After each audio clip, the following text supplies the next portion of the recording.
ഏതായാലും അനുഗ്രഹീതമായ അവതരണ കാലത്തോടെ നമുക്ക് കഥയിലേക്ക് ചെല്ലാം. അള്ളാഹു അനുഗ്രഹിക്കട്ടെ. അള്ളാഹു നമ്മുടെ എല്ലാ പരിപാടികളും വിജയിപ്പിച്ചു തരുമാറാകട്ടെ.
മക്കത്തിൽ പൂത്തൊരു ഈ തമരത്തിലെ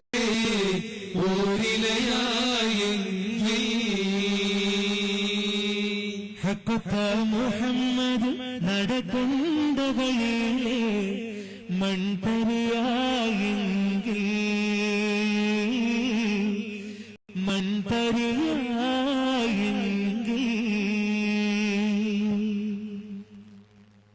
സഹോദരന്മാരെ, ഒരുപാട് യുദ്ധങ്ങൾ നടന്നപ്പോൾ വേദനയുടെ കണ്ണുനീരിന്റെ കഥ പറഞ്ഞ ഒരു സംഭവമാണ് കപ്പൽ. പരിശുദ്ധ റസൂൽ മുഹമ്മദ് മുസ്തഫ സല്ലല്ലാഹു അലൈഹി വസല്ലമയുടെ കുടുംബത്തെ ഭൂമിയുടെ മണ്ണിൽ നിന്ന് അവസാനിപ്പിക്കാൻ കച്ചകെട്ടി ഇറങ്ങിയ ഇസ്ലാമിക ഭരണകൂടം എന്ന് പേരെടുത്ത ഒരു ഭരണകൂടവും അതിന്റെ അനുയായികളും ചെയ്ത വളരെ ക്രൂരമായ ഒരു ചരിത്ര സത്യമാണ് കർബല. എല്ലാം അല്ലാഹുവിലേക്ക് സമർപ്പിച്ചുകൊണ്ട് ബിസ്മില്ലാ തവക്കൽതു അലല്ലാഹി വലാ ഹൗല വലാ ഖുവത ഇല്ലാ ബില്ലാഹിൽ അലിയിൽ അദീം. പരിശുദ്ധ റസൂൽ മുഹമ്മദ് മുസ്തഫ സല്ലല്ലാഹു അലൈഹി വസല്ലമയിലേക്ക് സല്ലല്ലാഹു അലാ മുഹമ്മദ് സല്ലല്ലാഹു അലൈഹി വസല്ലം എന്ന വിശുദ്ധ സ്വലാത്ത് സമർപ്പിച്ചുകൊണ്ട് ഈ കർബല ചരിത്രത്തിന്റെ കഥ ഞങ്ങൾ പറയുമ്പോൾ സത്യത്തിൽ വേദനയും ദുഃഖവും കണ്ണുനീരും സമ്മിശ്രമായി സംഭവിക്കുന്ന ഒരു ചരിത്രത്തിന്റെ ഉള്ളറകളിലേക്ക് നമുക്ക് ഇൻഷാ അല്ലാഹ് ഇങ്ങനെ കടന്നു ചെല്ലാം. അതെ, ചൂടോട് കണ്ണീരാലി കർബല കഥ നിങ്ങളിലോതുമ്പോ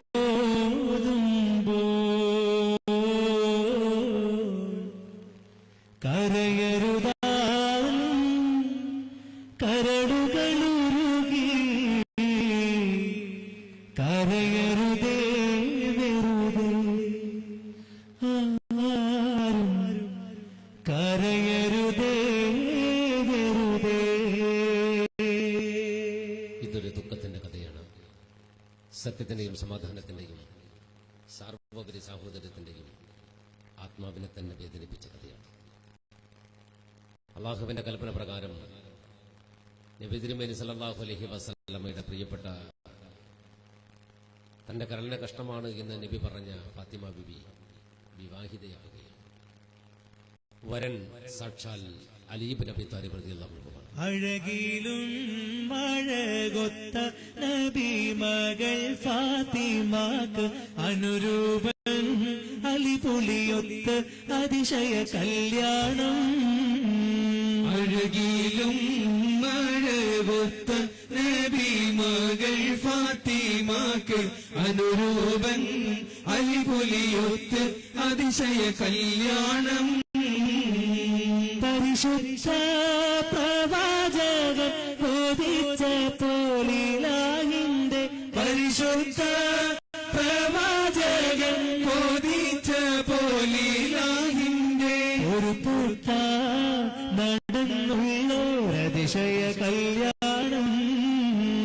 അഴകിലും മഴകൊത്ത നബി മകൾ ഫാത്തിമാക്ക് അനുരൂപം അലിപുലിയൊത്ത് അതിശയ കല്യാണം. മഹാനായ നബി കരീം സല്ലല്ലാഹു അലൈഹി വസല്ലമയുടെ പ്രിയപ്പെട്ട മകൾ ഫാത്തിമ ബിബി വിവാഹിതയാകും. ഭർത്താവ് സാക്ഷാൽ അലി ഇബ്നു അബീ താലിബ് റളിയല്ലാഹു അൻഹു. ഒരുപാട് പേര് കല്യാണം കഴിക്കാൻ ആഗ്രഹിച്ച ഒരു പെൺകുട്ടിയാണ് ഫാത്തിമ ബിബി. പലരും പുണ്യനബി മുഹമ്മദ് മുസ്തഫ സല്ലല്ലാഹു അലൈഹി വസല്ലമയോട് ആവശ്യപ്പെടുക തന്നെ ചെയ്തിട്ടുണ്ടായിരുന്നു ഫാത്തിമ ബിബി എനിക്കായി. പക്ഷെ ഒരാൾക്കും മഹാനായ നബി കരീം സല്ലല്ലാഹു അലൈഹി വസല്ലമ വാക്ക് കൊടുത്തിട്ടുണ്ടായിരുന്നില്ല. ഒരിക്കൽ അല്ലാഹുവിന്റെ കൽപ്പന വന്നപ്പോഴാണ് പുണ്യനബി മദീന പള്ളിക്കകത്ത് വിളിച്ചു പറഞ്ഞത്, എന്റെ മകളെ ഞാൻ അലി ഇബ്നു അബീ താലിബിന് കെട്ടിച്ചു കൊടുക്കുന്നു. പിന്നെ അലി റളിയല്ലാഹു അൻഹുവിനെ നിക്കാഹ് ചെയ്തു കൊടുത്തു പരിശുദ്ധ റസൂൽ മുഹമ്മദ് മുസ്തഫ സല്ലല്ലാഹു അലൈഹി വസല്ലം ഫാത്തിമ ബിബി. അവിടെ ഒരു അഹ്ലു ബൈത്ത് എന്ന സംഭവത്തെ അള്ളാഹു സംവിധാനിക്കുന്നുണ്ട്. അവിടെ നിന്നോട്ട് അലി റളിയല്ലാഹു അൻഹു ഫാത്തിമ ബിബിയെ കല്യാണം കഴിച്ചിട്ട് ആദ്യത്തെ രാത്രി ഒരാണിനെ സംബന്ധിച്ചിടത്തോളം ഒരു പെണ്ണിനെ സംബന്ധിച്ചിടത്തോളം മധുവിധുവിന്റെ പ്രഥമരാത്രി എന്ന് പറയുന്ന ഒരു രാത്രിയാണല്ലോ നിക്കാഹിന്റെ ആദ്യത്തെ രാത്രി. മനുഷ്യന് രണ്ട് ആദ്യ രാത്രികളുണ്ട്. ഒന്ന് കല്യാണം കഴിഞ്ഞിട്ടുണ്ടാകുന്ന ആദ്യ രാത്രിയും മറ്റൊന്ന് ഖബറിന്റെ അകത്ത് ചെന്ന് കിടക്കുന്ന ആദ്യ രാത്രി. ഇവിടെ മധുവിധുവിന്റെ പ്രഥമരാത്രിയിൽ തന്റെ പ്രിയപ്പെട്ട ഭാര്യയുടെ അടുക്കലേക്ക് പ്രതീക്ഷയോടെ നടന്നു പോകുന്ന ഒരു ഭർത്താവ് എന്ന അലി ഇബ്നു അബീ ത്വാലിബ് റളിയല്ലാഹു അൻഹു കാണുന്നത് തന്റെ ആ ചെറ്റപ്പുരയുടെ മുറിക്കകത്ത് കുത്തിയിരുന്ന് പൊട്ടിക്കറിയുന്ന ബീവി ഫാത്തിമയാണ് റളിയല്ലാഹു അൻഹ. ഫാത്തിമ കരയാണ് കല്യാണത്തിന്റെ ആദ്യ രാത്രി. അലി റളിയല്ലാഹു അൻഹു ഫാത്തിമ ബീവിയെ വിളിച്ചിട്ട് ചോദിച്ചു, യാ ഫാത്തിമ, ലോകഗുരുവായ മുഹമ്മദ് മുസ്തഫയുടെ പൊന്നുമോൾക്ക് സല്ലല്ലാഹു അലൈഹി വസല്ലം അലി എന്ന ഈ വിരൂപനെ ഇഷ്ടപ്പെട്ടിട്ടില്ലേ? നിനക്ക് ഇഷ്ടമില്ലാതെയാണോ പുണ്യനബി എനിക്ക് കല്യാണം ചെയ്ത് നൽകിയത്? ആ ചോദ്യം കേട്ട് ഞെട്ടിപ്പോയ ഫാത്തിമായി മറുപടി പറഞ്ഞത് ഇങ്ങനെയാണ്, യാ അലി, എന്റെ പ്രിയപ്പെട്ടവനെ, ഞാൻ കരയുന്നത് നിങ്ങൾ ഇഷ്ടപ്പെടാഞ്ഞിട്ടല്ല. പക്ഷെ ഞാൻ കരയുന്നതിനൊരു കാരണമുണ്ട്. ഇന്നലത്തെ രാത്രി വരെ എനിക്ക് കൂട്ടായി എന്റെ പിതാവുണ്ടായിരുന്നു മുഹമ്മദ് മുസ്തഫ. ഇന്നലെ രാത്രി വരെ സല്ലല്ലാഹു അലൈഹി വസല്ലം എന്റെ ഒപ്പ കൂട്ടുണ്ടായിരുന്നു. ഈ രാത്രി മുതൽ എന്റെ കൂട്ട് നിങ്ങളാണ്. ഈ രാത്രി മുതൽ എന്റെ കൂട്ട് നിങ്ങളാണ്. പക്ഷെ ഞാൻ എന്തുകൊണ്ടാ കരയെന്നറിയോ? ഇന്നലെ വരെ എനിക്ക് കൂട്ടായി എന്റെ നബി എന്ന എന്റെ പിതാവുണ്ടെങ്കിൽ, ഇന്നു മുതൽ എനിക്ക് എന്റെ ഭർത്താവായ നിങ്ങളുണ്ടെങ്കിൽ, നാളെ ഖബറിനകത്ത് ആരാണ് എനിക്ക് കൂട്ട് എന്ന് ചിന്തിച്ചാൽ ഞാൻ കരഞ്ഞു. ഇതൊരു പെണ്ണിന്റെ മനസ്സാണ്. ലംഘിടും തിങ്കളൊളിവ് മണിയറയ്ക്കുള്ളിൽ മണ്ണറതും ചിന്തയിൽ മുങ്ങിയ തെളിവ് അലിയാറെ ഫാത്തിമ, അഴകാർന്ന ഫാത്തിമ, അലിയാറെ ഫാത്തിമ, അഴകാർന്ന ഫാത്തിമ, ഫാത്തിമ ബീവി, നമ്മുടെ ഫാത്തിമ ബീവി, ഫാത്തിമ ബീവി, നമ്മുടെ ഫാത്തിമ ബീവി.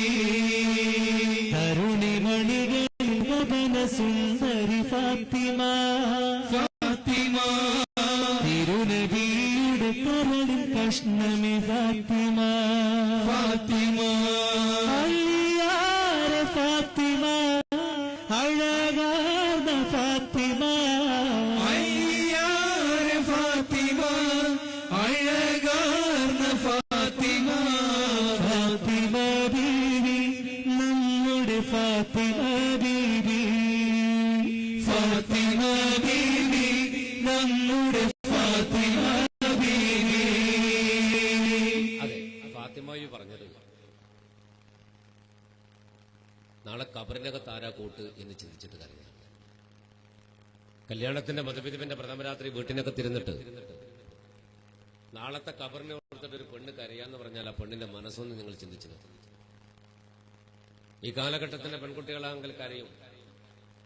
രാവിലെ ആരോ തന്ന കവർ അവിടെ പോയി ചോദിച്ചു. കവറിനെ ഓർത്തായിരിക്കില്ല, കവറിനെ ഓർത്തിട്ട് കരയുന്ന പെണ്ണുങ്ങൾ. എന്നാൽ ഫാത്തിമ ബീവി മണിയറക്കകത്ത് കബറിനെ ഓർത്ത് കരഞ്ഞ പെൺകുട്ടിയാണ്. ഏതായാലും അല്ലാഹു അനുഗ്രഹിച്ച ആ കുടുംബത്തിൽ, ആ ഭാര്യയിലും ഭർത്താവിലും പടച്ചതമ്പുരാൻ അനുഗ്രഹമുള്ള മക്കളെ നൽകി. ഹസനും ഹുസൈനും റളിയല്ലാഹു അൻഹു. മറ്റൊരു കുട്ടിയുണ്ടായിരുന്നു, മഹ്സിൻ, ചെറുപ്പത്തിൽ മരിച്ചുപോയി. ഈ രണ്ട് മക്കളെ പുണ്യനബി മുഹമ്മദ് മുസ്തഫ സല്ലല്ലാഹു അലൈഹി വസല്ലമയെ അടക്കം താരാട്ടി താലോലിച്ച് വളർത്തി വന്നു. സന്തോഷത്തിൽ മുഴുകിക്കഴിയുന്ന ആ കാലഘട്ടത്തിലാണ് ലോകത്തെ മുഴുവൻ ഞെട്ടിച്ചുകൊണ്ട്, ദുഃഖത്തിന്റെ തീരാക്കടലിലേക്ക് വലിച്ചെറിഞ്ഞുകൊണ്ട് മഹാനായ പരിശുദ്ധ ഹബീബ് മുഹമ്മദ് മുസ്തഫ സല്ലല്ലാഹു അലൈഹി വസല്ലം ഈ ലോകം വിട്ട് വിട പറഞ്ഞുപോയി. റസൂലുള്ളാഹിന്റെ വഫാത്ത് ജനങ്ങളെ ആകെ തളർത്തി. കേട്ടവർ ഹജ്റത്ത് ഷരീഫിലേക്ക് ഓടി ആയിഷ ബീബിയുടെ വീട്ടിലേക്ക്. ആയിഷ ബീബിയുടെ വീട് ജനനിബിഡമായി. പുണ്യനബി പരിശുദ്ധ ഹബീബ് മുഹമ്മദ് മുസ്തഫ സല്ലല്ലാഹു അലൈഹി വസല്ലമയുടെ വിശുദ്ധമായ ശരീരത്തിനടുക്കൽ എന്തു ചെയ്യണമെന്നറിയാൻ കഴിയാതെ വേപത കൊണ്ട് കരഞ്ഞുപോയി സഹാബത്ത്. അപ്പോഴാണ് റസൂലുള്ളാഹിന്റെ വഫാത്തിന്റെ വിവരമറിഞ്ഞിട്ട് മഹാനായ ഇസ്ലാമിക് റിപ്പബ്ലിക്കിന്റെ പിൽക്കാല ഖലീഫ ഉമർ ഫാറൂഖ് റളിയല്ലാഹു അൻഹു ഓടി വരുന്നു. ഉമർ റളിയല്ലാഹു അൻഹു ഓടി വരുമ്പോ പറയുന്നുണ്ട്, എന്റെ നബി മരിക്കൂല, എന്റെ നബി വഫാത്താവില്ല, എന്റെ പ്രിയപ്പെട്ട റസൂലുള്ള വഫാത്താകൂല. ഇതാണ് ആ വിശ്വാസം, ഇതാണ് ആ കൽബ്. ഓടി വന്ന റസൂലുള്ളാഹിനെ ഒന്ന് നോക്കിക്കണ്ടിട്ട് വീട്ടിന്റെ മുറ്റത്തേക്ക് അങ്ങോട്ട് ഇറങ്ങി. എന്നിട്ട് ഉറയിൽ നിന്ന് വാളം കെട്ട് വലിച്ചൂടി ഊരി പിടിച്ചിട്ട് വിളിച്ചു പറഞ്ഞു, എടാ, എന്റെ പ്രവാചകൻ വഫാത്തായി എന്ന് ആരെങ്കിലും ഇനി വിളിച്ചു പറഞ്ഞാൽ ഞാൻ അവന്റെ തലവെട്ടുകയും പ്രവാചകന്റെ വീട്ടിന്റെ മുറ്റത്ത് തൂക്കുകയും ചെയ്യും. ഒരാളും അങ്ങോട്ട് അടുത്തില്ലല്ലോ, ഒരാളും അങ്ങോട്ട് കയറി വന്നില്ലല്ലോ. മഹാനായ നബി കരീം സല്ലല്ലാഹു അലൈഹി വസല്ലമയുടെ ശരീരം കിടക്കുന്ന ഭാഗത്തേക്ക് സഹാബാക്കൾക്ക് കയറാൻ പേടിയായി. കാരണം വാതിലിന്റെ അടുക്കൽ വാളം കൊണ്ട് നിൽക്കുന്നു ഉമർ റളിയല്ലാഹു അൻഹു. എല്ലാവരും മുറ്റത്ത് ക്യാമ്പ് ചെയ്തിട്ടുണ്ട്, ആരും അകത്തേക്ക് കടക്കണില്ല, വല്ലാണ്ട് പേടിയായിട്ടുള്ളത്. റസൂലുള്ള വഫാത്തായി എന്ന് ആരൊക്കെ പറഞ്ഞാൽ കൊല്ലുന്ന പറയണത്. അപ്പോഴാണ് പുണ്യനബി മുഹമ്മദ് മുസ്തഫ സല്ലല്ലാഹു അലൈഹി വസല്ലമ തന്നെ പറഞ്ഞയച്ച ഒരു ഗോത്രവുമായി സംഭാഷണത്തിന് വേണ്ടി പറഞ്ഞയച്ച മഹാനായ അബൂബക്കർ സിദ്ദീഖ് റളിയല്ലാഹു അൻഹു വരുന്നത്. അബൂബക്കർ സിദ്ദീഖ് റളിയല്ലാഹു അൻഹു വരുമ്പോ കാണുന്നത് റസൂലുള്ളാഹിന്റെ വീട്ടിന്റെ മുറ്റത്ത് ജനങ്ങൾ ഇഷ്ടം പോലെ ഉണ്ട്. പക്ഷെ ആ സങ്കടം കൊണ്ട് അബൂബക്കർ അവരെയൊന്നും നോക്കുന്നില്ല. റളിയല്ലാഹു അൻഹു നേരെ കയറി വരിക, റസൂലുള്ളാഹി കിടക്കുന്ന ഭാഗത്തേക്ക് കടന്നു വന്നു. പുണ്യനബിയുടെ ഈത്തപ്പനകിയുടെ മട്ടൽ കൊണ്ട് വെട്ടിയുണ്ടാക്കിയ ഒരു പടകിയ കട്ടിലിന്റെ മേലെ ലോകഗുരു കിടക്കുന്നുണ്ട്, പുണ്യ ഹബീബ് മുഹമ്മദ് മുസ്തഫ സല്ലല്ലാഹു അലൈഹി വസല്ലം. ആ ശരീരത്തിന്റെ മേലെ ഒരു തുണി ഉണ്ടായിരുന്നു. അബൂബക്കർ സിദ്ദീഖ് റളിയല്ലാഹു അൻഹു തുണി മെല്ലെ എടുത്തങ്ങ് മാറ്റി. എന്നിട്ട് ആ മുഖത്തേക്കൊന്ന് നോക്കി. വിയർപ്പ് പറ്റാത്ത പുണ്യനബിയുടെ തിരുനെറ്റിയിലേക്ക് മഹാനായ അബൂബക്കർ സിദ്ദീഖ് റളിയല്ലാഹു അൻഹു തന്റെ ചുണ്ട് ചേർത്തു. അബൂബക്കർ സിദ്ദീഖ് റളിയല്ലാഹു അൻഹു റസൂലുള്ളാഹിന്റെ നെറ്റിയിലേക്ക് ചുംബനം കൊടുക്കണം. ചുംബനം കൊടുക്കുന്ന വിയർപ്പ് പറ്റാത്ത റസൂലിന്റെ വിയർപ്പിലേക്ക് അബൂബക്കർ സിദ്ദീഖിന്റെ കണ്ണുനീര് കൂടി അലിഞ്ഞു ചേർന്നു. ആ ഒരു രംഗം കണ്ടു നിൽക്കാൻ ലോകത്താർക്കുമാവില്ല. കാരണം മരിച്ചു കിടക്കുന്നത് മറ്റാരുമല്ല, പുണ്യ ഹബീബാണ് മുഹമ്മദ് മുസ്തഫ സല്ലല്ലാഹു അലൈഹി വസല്ലം. എന്നിട്ട് അബൂബക്കർ സിദ്ദീഖ് എഴുതിയിട്ട് നാല് ഭാഗത്ത് നോക്കി. സൈനുദ്ദീനെ ഈ മൈക്കൊന്ന് മാറ്റണം, എന്തായാലും വേറെ മൈക്കിട്ട്. അബൂബക്കർ സിദ്ദീഖ് റളിയല്ലാഹു അൻഹു നാല് ഭാഗത്തേക്ക് നോക്കാൻ, ആരും ഭാഗത്തേക്ക് കടന്നു വരുന്നില്ല. പുറത്തേക്ക് ഇറങ്ങി നോക്കുമ്പോൾ കാണുന്നത് ഓരെ പിടിച്ച വാളുമായി നിൽക്കുന്ന മഹാനായ ഉമർ ഫാറൂഖ് റളിയല്ലാഹു അൻഹു. അവർ രണ്ടുപേരെയും മാറ്റി മാറ്റി മാറി മാറി നോക്കുന്നുണ്ട്. ഒരാൾ കുറച്ചാൾക്കാർ ഉമർ റളിയല്ലാഹു അൻഹുവിനെ നോക്കുന്നു, അബൂബക്കർ സിദ്ദീഖിനെ അങ്ങനെ മാറി മാറി നോക്കുന്നു. ഉമർ റളിയല്ലാഹു അൻഹു ആണെങ്കിൽ വാളം പിടിച്ചിട്ട് അങ്ങോട്ടും ഇങ്ങോട്ടും വായിന്ന് വരും നടക്കും ചെയ്തു. പെട്ടെന്ന് കാര്യം മനസ്സിലായി മഹാനായ അബൂബക്കർ സിദ്ദീഖ് റളിയല്ലാഹു അൻഹു.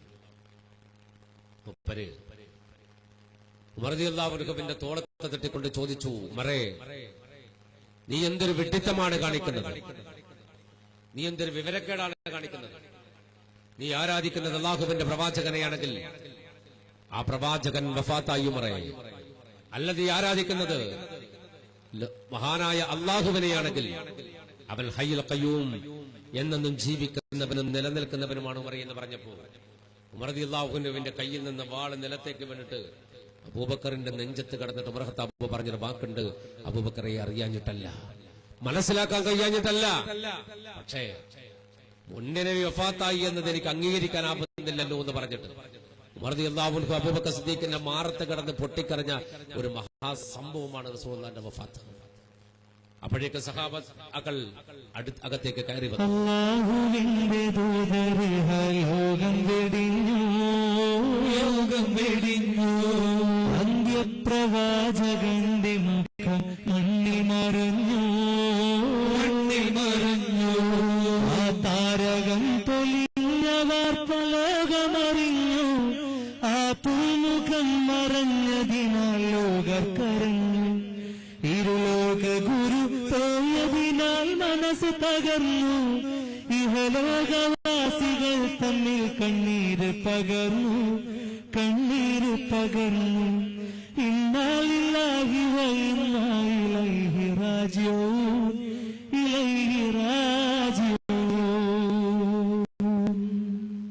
മഹാനായ നബി കരീം സല്ലല്ലാഹു അലൈഹി വസല്ലമയുടെ വിടപറച്ചൽ സഹാബത്തിനെ സംബന്ധിച്ചിടത്തോളം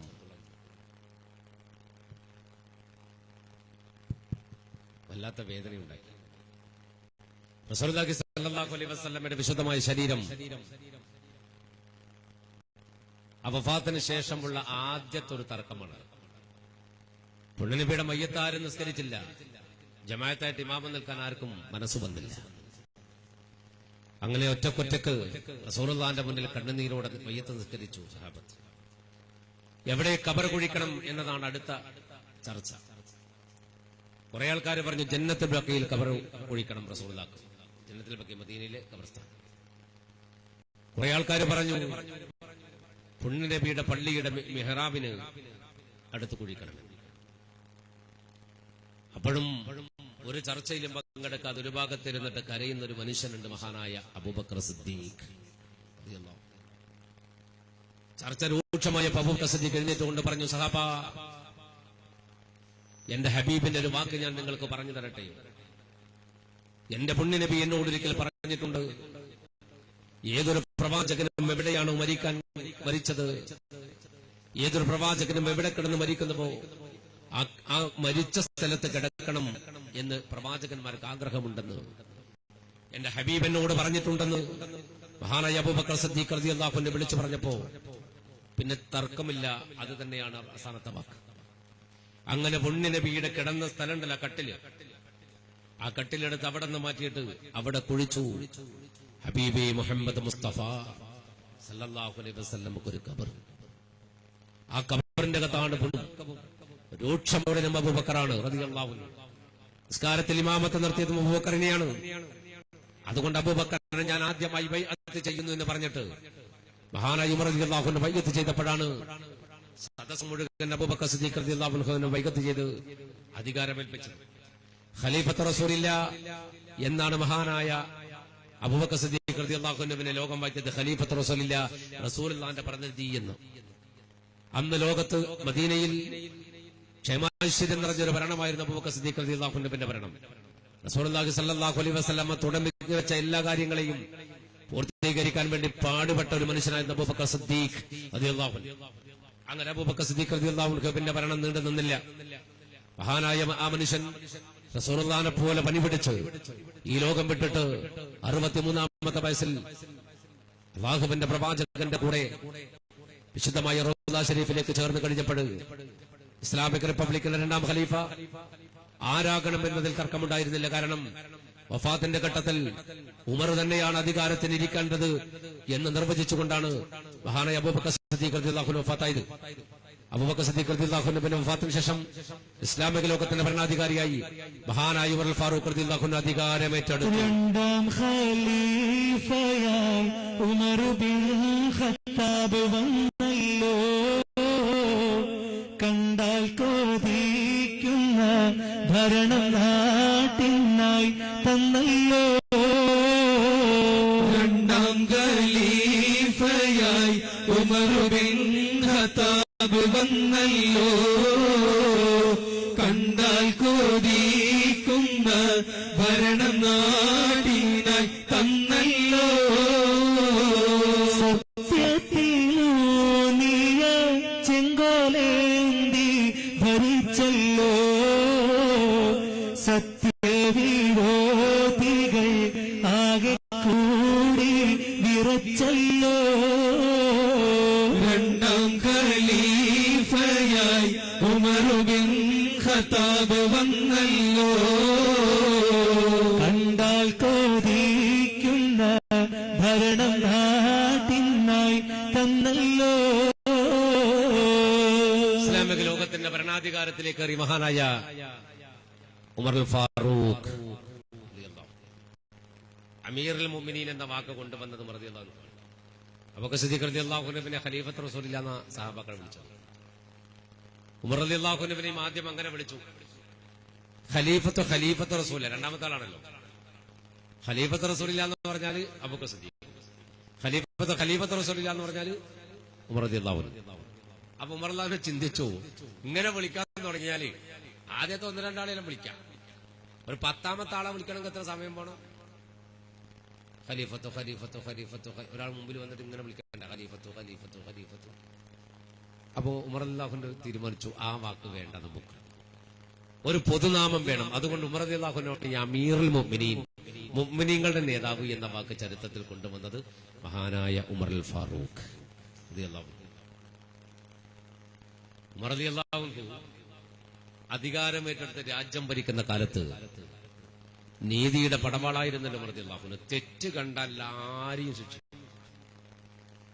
അധികാരമേറ്റെടുത്ത ഉടനെ കുടുംബത്തിനോട് നടത്തിയ പ്രസംഗങ്ങളുടെ ചരിത്രത്തിൽ സ്വന്തം കുടുംബത്തിനെ വിളിച്ചുകൂട്ടിയിട്ട്, സ്വന്തം കുടുംബത്തെ വിളിച്ചുകൂട്ടി ബനു അദീയ ഗോത്രക്കാരെ വിളിച്ചുകൂട്ടി. അവരോട് പറഞ്ഞു, ബനു അദീയ ഗോത്രക്കാരോട് പറഞ്ഞു, ഞാൻ ഖലീഫയാണ്, ഞാൻ ചെയ്യാൻ പോകും നിങ്ങളോട് പറഞ്ഞേക്കാം. ഒരു തെറ്റ് നാട്ടുകാർ ചെയ്താൽ ഒരടിയാണെങ്കിൽ എന്റെ കുടുംബക്കാർ ചെയ്താൽ 2 അടിയാണ്. എന്താ പറഞ്ഞേ? നാട്ടുകാരൊരു തെറ്റ് ചെയ്താൽ ഞാൻ ഒരടിയാണ് അവർക്ക് വിധിക്കുന്നതെങ്കിൽ എന്റെ കുടുംബക്കാരാണ് ആ തെറ്റ് ചെയ്തതെങ്കിൽ അവന് 2 അടി. അവന്ന് പറഞ്ഞ ശിക്ഷ ഇരട്ടിയാകും നിങ്ങൾക്ക്. എന്ത് ശിക്ഷ ഞാൻ നാട്ടുകാർക്ക് കൊടുക്കുന്നോ, തെറ്റ് ചെയ്തിട്ട് അതേ തെറ്റ് നിങ്ങൾ ചെയ്താൽ അതിന് നേരെ ഇരട്ടി നിങ്ങൾക്ക് തരുന്നു കുടുംബക്കാരോട്. നമുക്കെല്ലാം എന്താ, നമ്മളാരെങ്കിലും ഒരാൾ മന്ത്രിയായിട്ടുണ്ടെങ്കിൽ നമുക്ക് സമാധാനമായി, പിന്നെ നമുക്ക് എന്ത് തോന്നിയാസം കളിക്കാം, തമ്മാടത്തിലും ചെയ്യാം. മന്ത്രിയുണ്ട്, നമ്മൾ ധൈര്യത്തിൽ പറയും, ആ നമ്മളെ മന്ത്രിയുണ്ട്. പോലീസ് ഓടിച്ച് അന്നേരം വിളിക്കും മന്ത്രിനെ. നേരെ തിരിച്ച പറഞ്ഞു, കുടുംബത്തോട് പറഞ്ഞു, നാട്ടുകാർക്ക് ഒന്നാണ് നിങ്ങൾക്ക് 2 കിട്ടു പറഞ്ഞു. അതുകൊണ്ട് കുടുംബക്കാർ തെറ്റ് ചെയ്യൂല. ഇതാണ് ഉമറുൽ ഫാറൂഖ് റളിയല്ലാഹു അൻഹു. അതുകൊണ്ടല്ലേ ഗാന്ധിജി പറഞ്ഞത് ഇന്ത്യക്കാ വരണം പോണോ. അതുകൊണ്ട് വെറുതെ പറഞ്ഞതല്ല, ഗാന്ധിജി എന്ന മഹാത്മജി ശരിക്ക് പഠിച്ചിട്ട് പറഞ്ഞതാ. ലോകമടക്കി ഭരിച്ച പല രാജാക്കന്മാരുടെ ചരിത്രത്തെ വല്ലാണ്ട് പഠിച്ചിട്ടുണ്ട് മഹാത്മജി എന്ന നമ്മുടെ ഇന്ത്യയുടെ രാഷ്ട്രപിതാവ്. എന്നിട്ട് എല്ലാ രാജാക്കന്മാരെയും താരതമ്യം ചെയ്ത് പഠിച്ചതിന് ശേഷം തന്നെ മൂപ്പര് പറഞ്ഞത് ഇന്ത്യക്ക് വേണ്ട ഭരണം ഉമർ ഫാറൂഖിന്റെ ഭരണമാണ്. പഠിച്ചതങ്ങനെ. ആ ഉമർ റളിയല്ലാഹു അൻഹു അധികാരം വരുന്നതിന് ആര് തെറ്റ് ചെയ്താലും കിട്ടും ശിക്ഷ. എന്നാൽ ചങ്ങായിയാന്ന് മക്കളാന്ന് പറഞ്ഞൊന്നും കാര്യമില്ല, കൊടുപ്പ് തന്നെയായിരിക്കും. അതാണ് കാലം. ഒരു ദിവസം അസ്ർ നിസ്കരിക്കാൻ വേണ്ടി അലി റളിയല്ലാഹു അൻഹു പള്ളിയിലേക്ക് പോവാണ്. ആരാണ്? അലി ഇബ്നു അബീ ത്വാലിബ് റളിയല്ലാഹു അൻഹു. അന മദീനത്തുൽ ഇൽമ ബാബുഹാ അലിയുൻ എന്ന് പുണ്യനബി പറഞ്ഞ മഹാനായ അലി ഇബ്നു അബീ ത്വാലിബ് റളിയല്ലാഹു അൻഹു. അപ്പോ അലി റളിയല്ലാഹു അൻഹു പള്ളിയിലേക്ക് നടന്നു പോകുന്ന ഈ വിശാലമായ ഈത്തപ്പനത്തോട്ടത്തിലൂടെ പോണത്. ഈത്തപ്പനത്തോട്ടത്തിലൂടെ പോയിക്കൊണ്ടിരിക്കുമ്പോൾ ഇവിടെ നിന്ന് ഒരു പെണ്ണിന്റെ കരച്ചിൽ കേട്ടു. ഒരു കുഞ്ഞിന്റെ കരച്ചിൽ, ഒരു ചെറിയ കുട്ടി ഇങ്ങനെ കരയണം. ചെറിയ കുട്ടി കരഞ്ഞിട്ട് ഇങ്ങനെ കേട്ടപ്പോ അലി റളിയല്ലാഹു അൻഹു ഇങ്ങനെ വളരെ 4 ഭാഗത്തങ്ങ് നോക്കിയിരുന്നു. അപ്പൊ കരയുന്ന നോക്കിയിരുന്നു, കാണുന്നില്ല. കാണാതപ്പോ മൂപ്പര് വീണ്ടും നടക്കാൻ തോന്നുന്നു, അസ്ർ നിസ്കരിക്കാൻ പള്ളിയിൽ പോവാ. അപ്പൊ വീണ്ടും ഇങ്ങനെ കരയുന്നുണ്ട്. ആ ഈത്തപ്പനത്തോടെ അങ്ങനെ നടന്നു. കുറെ അങ്ങോട്ടും ഇങ്ങോട്ടും നടന്നു നോക്കുമ്പോ കാണുന്നത് ഒരു ഉണങ്ങിയ ഈത്തമരത്തിന്റെ ചോട്ടിൽ, ഒരു ഈത്തപ്പനയുടെ ചോട്ടില് പെറ്റിട്ട് ദിവസങ്ങൾ മാത്രം പ്രായമായി ഒരു ചോര പൈതൽ കിടക്കുന്ന ഒരു ചെറിയ കുഞ്ഞ്, ഒരു പെൺകുട്ടിയാ. ഒരു തുണിയിൽ പൊഞ്ഞിട്ട് അവിടെ കിടത്തിയിട്ടുണ്ട്. ആരുമില്ല ഇവിടെ, ആര് കിടത്തിയ ഒരാളുമില്ല. കുഞ്ഞിങ്ങനെ കിടന്ന് കരയുന്നുണ്ട്. അതിന് ഉറുമ്പ് കടിക്കുന്നുണ്ട് ഈത്തപ്പനയുടെ ചോട്ടിൽ വെച്ചിട്ട്. അലി റളിയല്ലാഹു അൻഹു വല്ലാണ്ട് സങ്കടായി. അല്ലാതെ ചിന്തിച്ച്, എന്തൊരു മനുഷ്യന്മാരായത്, തിലേ കൽബിൽ അലിവില്ലാത്ത ആരാ ഇതിനെവിടെ കൊണ്ടിട്ടത്. കുഞ്ഞിനെടുത്തിട്ട് അതിന്റെ ഉറുമ്പൊക്കെ പൊടിയൊക്കെ തട്ടിയിട്ട് വേറൊരു ഭാഗത്ത് വെച്ചു. അതുകൊണ്ട് ആ കുട്ടിക്ക് കാവലിൽ നിന്ന് മഹാനായ അലി ഇബ്നു അബീ ത്വാലിബ് റളിയല്ലാഹു അൻഹു. ചിലപ്പോ ആരെങ്കിലും ഇവിടെ വെച്ചിട്ട് എവിടെയൊക്കെ പോയായിരിക്കും തിരിച്ചു വരുന്ന ചില കാവലിക്കണത്. അസ്ർ നിസ്കരിക്കാൻ പോണ അലി റളിയല്ലാഹു അൻഹു ആ കുഞ്ഞിന് കാവലിൽ നിന്നും മഗ്‌രിബ് വരെ. സൂര്യൻ അസ്തമിക്കാൻ പോകുന്നു എന്ന് തോന്നിയപ്പോ അലി ഇബ്നു അബീ ത്വാലിബ് റളിയല്ലാഹു അൻഹു പിന്നൊന്നും ആലോചിച്ചില്ല. ഈ കുട്ടിനെ എടുത്തിട്ട് വീട്ടിൽ പോയാലോന്ന് ആദ്യം തോന്നിയിട്ടുണ്ട്. അപ്പൊ ചിന്തിച്ചത് ഇങ്ങനെയാണ്, ഉമറാണ് ഭരണാധികാരി, ഈ കുട്ടിന്റെ ഉമ്മയോ ഉപ്പയോ തിരിച്ചുകൊണ്ട് ഞാൻ വെച്ചത് നമ്മളെ കുട്ടിനെ കാണുന്നില്ല, അലിയാര് കട്ടുകൊണ്ടുപോയി എന്നെങ്ങാനും പറഞ്ഞാൽ കട്ട കാരണത്താൽ ഉമർ എന്റെ കൈവെട്ടിക്കളിയും. അതുകൊണ്ട് അങ്ങനെ നിൽക്കാന്ന് വെച്ചാൽ കുഞ്ഞിക്ക് കാവലിരുന്നതാ. പക്ഷെ മഗ്‌രിബാകാൻ തുടങ്ങിയപ്പോ പിന്നെ നിസ്കാര കഥാകുമല്ലോ എന്ന് തോന്നിയപ്പോ ഭാര്യയെടുത്ത് കുഞ്ഞിനൊരൊറ്റ ഓട്ടോടി വീട്ടിലേക്ക് ഓടിപ്പോയി ഭാര്യയുടെ കയ്യിൽ കൊടുത്തു. ഫാത്തിമ ബീവിയല്ലേ, ഫാത്തിമ ബീവി അലങ്ങൾക്ക് മരിച്ചു പോയിട്ടുണ്ടപ്പോ അപ്പൊ ഭാര്യയുടെ കയ്യിൽ കൊടുത്തു. അതുകൊണ്ട് ഓടി പള്ളിയിലേക്ക്. അപ്പൊ മഗ്‌രിബ് നിസ്കരിക്കാൻ ഒരുപാട് മനുഷ്യന്മാർ പള്ളിയിലെത്തിയിട്ടുണ്ട്. അപ്പൊ ഉമർ റളിയല്ലാഹു അൻഹു അലി റളിയല്ലാഹു അൻഹു ഓടി വരുന്ന കണ്ടപ്പോ ഇങ്ങനെ നോക്കി. ഉമർ റളിയല്ലാഹു പള്ളിയിലുണ്ട്. അസ്സലാമു അലൈക്കും എന്ന് പറഞ്ഞു. വഅലൈക്കും അസ്സലാം. അപ്പൊ തന്നെ ഉമർ റളിയല്ലാഹു അൻഹു ചോദിച്ചു, അലിയാരെ അസ്ർ നിസ്കരിക്കാൻ കണ്ടില്ലല്ലോ, എവിടെ പോയി എന്ന് വെച്ചു. പള്ളിയെ കാണാഞ്ഞിട്ട് ചോദിക്കുക, അസ്ർ നിസ്കരിക്കാൻ കണ്ടില്ലല്ലോ, എവിടെ പോയി? ഇപ്പൊ നമ്മളെ നാട്ടിലെ പള്ളിയിലെ കത്തി പുസ്തകം നമ്മളോട് ചോദിച്ചു നോക്കിയാട്ടെ, കയറി വരുമ്പോ അല്ല നിങ്ങളെന്താ നിസ്കരിക്കാൻ കാണാൻ ഉടനെ നമ്മളെ മറുപടി, എന്റെ കബറിൽ ഞാനാ കിടക്കും, നിങ്ങൾ കിടക്കൂലട്ടാ, വലിയ ആളത് ചോദിക്കണ്ട, നിങ്ങളെ പണി എടുത്താൽ മതി, ആ ഞാൻ എന്റെ പണി എടുത്തോളൂ. ഇതാണ് കഥ. മറന്നില്ലാഹുവിന് ചോദിക്കുന്നത് എന്റെ പള്ളിയെ കാണാത്തേ, അപ്പൊ പറഞ്ഞു കാണാത്തതിന് കാരണം ഞാൻ പറഞ്ഞ അസംസ്കരിക്കട്ടാണ്. നിസ്കാരം കഴിഞ്ഞവർ എല്ലാവരും കാത്തിരുന്നു. അല്ലെങ്കിൽ നിസ്കാരം കഴിഞ്ഞു വാങ്ങോട്ടോ കുറച്ചുകൂടെ സമയത്ത് അവരോട് വന്നിട്ട് പറഞ്ഞു, ഞാൻ അസർ ജമാഅത്തിന് വേണ്ടി പുറപ്പെട്ട ഒരാളാണ്, പക്ഷെ എനിക്ക് ജമാഅത്ത് കിട്ടാതിനൊരു കാരണമുണ്ട്. വരുന്ന വഴിയിൽ ഈത്തപ്പനത്തോട്ടത്തിൽ ഒരു ചോര പൈതൽ കിടക്കുന്ന ഒരു കുഞ്ഞ്, ആ കുഞ്ഞിന് കാവലൊന്നും ഞാൻ അതിന് ഉമ്മയൊപ്പം വരുന്ന വിചാരിച്ചിട്ടുണ്ട്, ഇതുവരെ വന്നിട്ടില്ല. ആ പൊന്നു മോളെ ഞാൻ എന്റെ വീട്ടിലാക്കിയിട്ടുണ്ട്. നിങ്ങളെ കൂട്ടത്തിൽ ആരും കണ്ടോ ആ കുഞ്ഞിന്റെ ഉപ്പ? ആരാ ഉള്ള ഉപ്പ ഉണ്ടോ വെച്ചോ? എല്ലാരും ഇങ്ങനെ നോക്കി. എമ്മ അറിയാണ്ട് നമ്മൾ ഓള് പറവില്ലല്ലോ.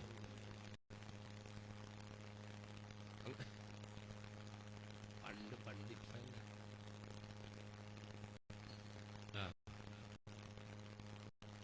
ഇപ്പൊ എന്തെല്ലാം കഥയാന്ന, ഇപ്പൊ ഒന്നും പറയാണ്ടിരിക്കലല്ലോ. പിയാപ്പിളയായിട്ട് ഓരോരുത്തർ പോരെ വീട്ടിലേക്ക് പോക്കില്ലേ, പിയാപ്പിളയായിട്ട് പോകുമ്പോ ആ പെണ്ണവിടെ ഉണ്ട് എന്നുള്ള യാതൊരു ഉറപ്പിലല്ല പിയാപ്പിളാറ് പോകുന്നത്. ഉണ്ടെങ്കിൽ നോക്കാം, ഇല്ലെങ്കിൽ പപ്സും ചായയും കുടിച്ചിട്ട് വരാം. ആ ഒരു അഭിപ്രായത്തിൽ പോകുന്ന അത്ര പിയാപ്പിളാറുണ്ട്. അല്ലാഹു നമ്മുടെ പെൺകുട്ടികളുടെ കൽബിൽ ദീനീ ബോധം നിറച്ചു കൊടുക്കട്ടെ. കുടുംബത്തെയും സമൂഹത്തെയും നാണക്കേടിലാക്കിയിട്ടാണ് ഇന്നത്തെ ഒരുപാട് പെൺകുട്ടികളുടെ ഇറങ്ങിപ്പോക്ക്. അല്ലാഹു നമ്മുടെ പെൺകുട്ടികളുടെ സമുദായത്തിൽ അടിയുറച്ചു നിൽക്കുന്ന, അല്ലാഹുവിന്റെ മതത്തിൽ അടിയുറച്ചു നിൽക്കുന്ന ഒരു കൽബ് അവർക്ക് അല്ലാഹു നൽകുമാറാകട്ടെ. എപ്പോഴും ദുആ ചെയ്തോളൂ, ദുആ ചെയ്തോളൂ. ഒരു മാർഗവും ഇല്ല ദുആ എടുക്കുക എന്നെല്ലാം. നമ്മളിപ്പോ ചിന്തിക്കുന്നത് അത് വേറൊരുത്തിന്റെ കുടുംബത്തിലാണല്ലോ എന്നാണ്. അവനവന്റെ കുടുംബത്തിൽ നിന്ന് എപ്പോഴാ ഇറങ്ങിപ്പോകുക എന്ന് അറിയാത്തൊരവസ്ഥയിലാണ് നമ്മളുള്ളത്. അതുപോലെ ഏറ്റവും വിപത്തുള്ള ഒരു കാര്യം കൂടിയാണ് ഈ മയക്കുമരുന്നിന്റെ ഉപയോഗം. പെൺകുട്ടികൾ ഇറങ്ങി ഓടുന്നതിനേക്കാൾ ഭയാനകരമായി മാറുന്നു കുടുംബത്തിനകത്തെ യുവാക്കളുടെ മയക്കുമരുന്നിന്റെ പ്രയോഗം. അല്ലാഹു രക്ഷപ്പെടുത്തി തരട്ടെ, അല്ലാഹു നമ്മളെ രക്ഷപ്പെടുത്തട്ടെ. മദ്യവും മയക്കുമരുന്നും സമൂഹത്തെ നാശത്തിൽ ഇതെന്തായാലും സംഭവിക്കുന്ന ഉറപ്പാണ്. കാരണം പുണ്യ നബി മുഹമ്മദ് മുസ്തഫ സല്ലല്ലാഹു അലൈഹി വസല്ലം പറഞ്ഞല്ലോ, ഖിയാമത്ത് നാളിന്റെ അടയാളാണ് വ്യഭിചാരവും വർദ്ധിക്കും, ലഹരി വസ്തുക്കളുടെ ഉപയോഗം വർദ്ധിക്കും, മദ്യപാനം വർദ്ധിക്കും. നബി പറഞ്ഞതാണ്. പക്ഷെ എന്നാൽ നമ്മുടെ സമൂഹമേ നമ്മൾ അവനവന്റെ കുടുംബത്തെ നമ്മൾ വളരെ കൃത്യമായി ശ്രദ്ധിക്കുക. ആൺകുട്ടികളുടെ കാര്യത്തിൽ നേരം വൈകി വരുന്ന ആൺകുട്ടികളെ രക്ഷിതാക്കൾ ശ്രദ്ധിക്കണം. വീട്ടിന്റെ അകത്ത് അടുക്കടക്കല്ല ഒന്ന് ചെക്ക് ചെയ്യണം. വായെല്ലാം തുറന്നിട്ട് നോക്കട്ടെ, മണപ്പിച്ച് നോക്കട്ടെ എല്ലാം പറഞ്ഞിട്ട് ചെക്ക ഉള്ളി എന്നിട്ട് വരികയും ചെയ്യും. എന്തെല്ലാം ജാതി സാധനം ഉണ്ട്.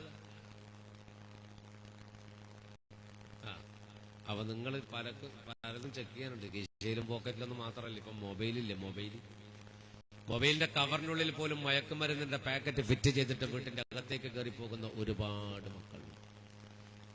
അല്ലാഹു നമ്മുടെ മക്കൾക്ക് ദീനീ ബോധം കൊടുക്കട്ടെ. മഹാനായ അലി ഇബ്നു അബീ ത്വാലിബ് റളിയല്ലാഹു അൻഹു പറയുന്നു, ആ കുട്ടിയുടെ ഉപ്പയാരെന്ന് വെച്ചു? ആരുമില്ല. ആരെ വീട്ടിൽ അങ്ങനെ കുഞ്ഞു വെച്ചിട്ടില്ല. പക്ഷെ ഒരു കുട്ടിനെ കിട്ടിയിട്ടുണ്ട് അലി അള്ളാഹുവിന്. ഉമർ റളിയല്ലാഹു അൻഹു അല്ല ഖലീഫ. ഉമർ പറഞ്ഞു, വലിയാരെ നിങ്ങളെ പുരയിൽ നിർത്താൻ പറ്റും, അവിടെ നിർത്തിക്കോളൂ, ഇല്ലെങ്കിൽ എന്റെ തന്നെ ഞാൻ പോറ്റിക്കോളാം. ആള് വരുമ്പോൾ കൊടുക്കാറ്. അലി റളിയല്ലാഹു അൻഹു എനിക്ക് പ്രശ്നമൊന്നുമില്ല, അവിടെ വളർന്നോട്ടെ, എന്റെ മക്കളുണ്ടല്ലോ, കുട്ടികളോട് കൂടെ വളർന്നോട്ടെ എന്നാണ്. അങ്ങനെ ആ കുഞ്ഞിനെ അലി റളിയല്ലാഹു അൻഹുവിന്റെ വീട്ടിൽ വളർത്താൻ തീരുമാനിച്ചു. മഹാനായ അലി ഇബ്നു അബീ ത്വാലിബ് റളിയല്ലാഹു അൻഹു ആ ചോര പൈതലായ മോളെ എടുത്ത് നെഞ്ചോടൊക്കെ പിടിച്ചിട്ട് കുട്ടിയുടെ മുഖത്ത് നോക്കിയിട്ട് ഇട്ടുകൊടുത്ത പേരാണ് ഉമ്മുൽ ഹക്കീം. ഓമനത്തമുള്ള കീടാവിന്നൊരാളു ഇല്ല, ൂർത്തിടാനായും പീതാകുമൊന്നുമില്ല. ഓമനത്തമുള്ള കീടാവിന്നൊരാളുമില്ല, ൂർത്തിടാനായും പീതാവുമൊന്നുമില്ല. ഉമ്മുൽ ഹക്കീം എന്ന പേർ അസാദുല്ലാഹ് വിളിച്ചു, ഉലകിലോരോ യാമവും കടന്നവർ കഴിച്ചു. ഓമനത്തമുള്ള കീടാവിന്നൊരാളുമില്ല, ൂർത്തിടാനായും പീതാവുമൊന്നുമില്ല. കുഞ്ഞിനെ ഉമ്മുൽ ഹക്കീം എന്ന് പേരിട്ട് വിളിച്ചു അലി റളിയല്ലാഹു അൻഹു. അവളെ വളർത്തി.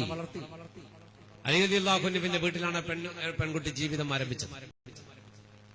നീണ്ട വർഷങ്ങൾ കഴിഞ്ഞു. ഉമർ ഫാറൂഖ് റളിയല്ലാഹു അൻഹുവിന്റെ 10 കൊല്ലത്തിലധികം നീണ്ടുന്ന ഭരണം അവസാനിച്ചു. ഉമർ റളിയല്ലാഹു അൻഹു മസ്ജിദ് നബവിയിലെ രക്തസാക്ഷിയായി മാറി.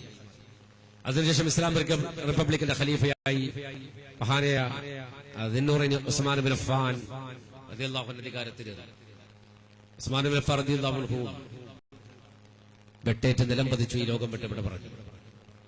അവസാനം ഇസ്ലാമിക് റിപ്പബ്ലിക്കിന്റെ ഖലീഫ മഹാനായ അലി ഇബ്നു അബീ ത്വാലിബ് റളിയല്ലാഹു അൻഹു അധികാരമായി. അപ്പോഴേക്ക് പെൺകുട്ടിക്ക് കല്യാണപ്രായമായിട്ടുണ്ട്. 16-17 വയസ്സായിട്ട്. ആ പെൺകുട്ടിയെ കെട്ടിച്ചു വിടാൻ റളിയല്ലാഹു അൻഹു ശ്രമിക്കുന്നുണ്ട്. പക്ഷെ പലർക്കും കുട്ടിയെ ഇഷ്ടപ്പെട്ടു. നല്ല സ്റ്റൈലും കുട്ടി, അടിപൊളി മോളാണ് കാണാൻ. ഏകദേശം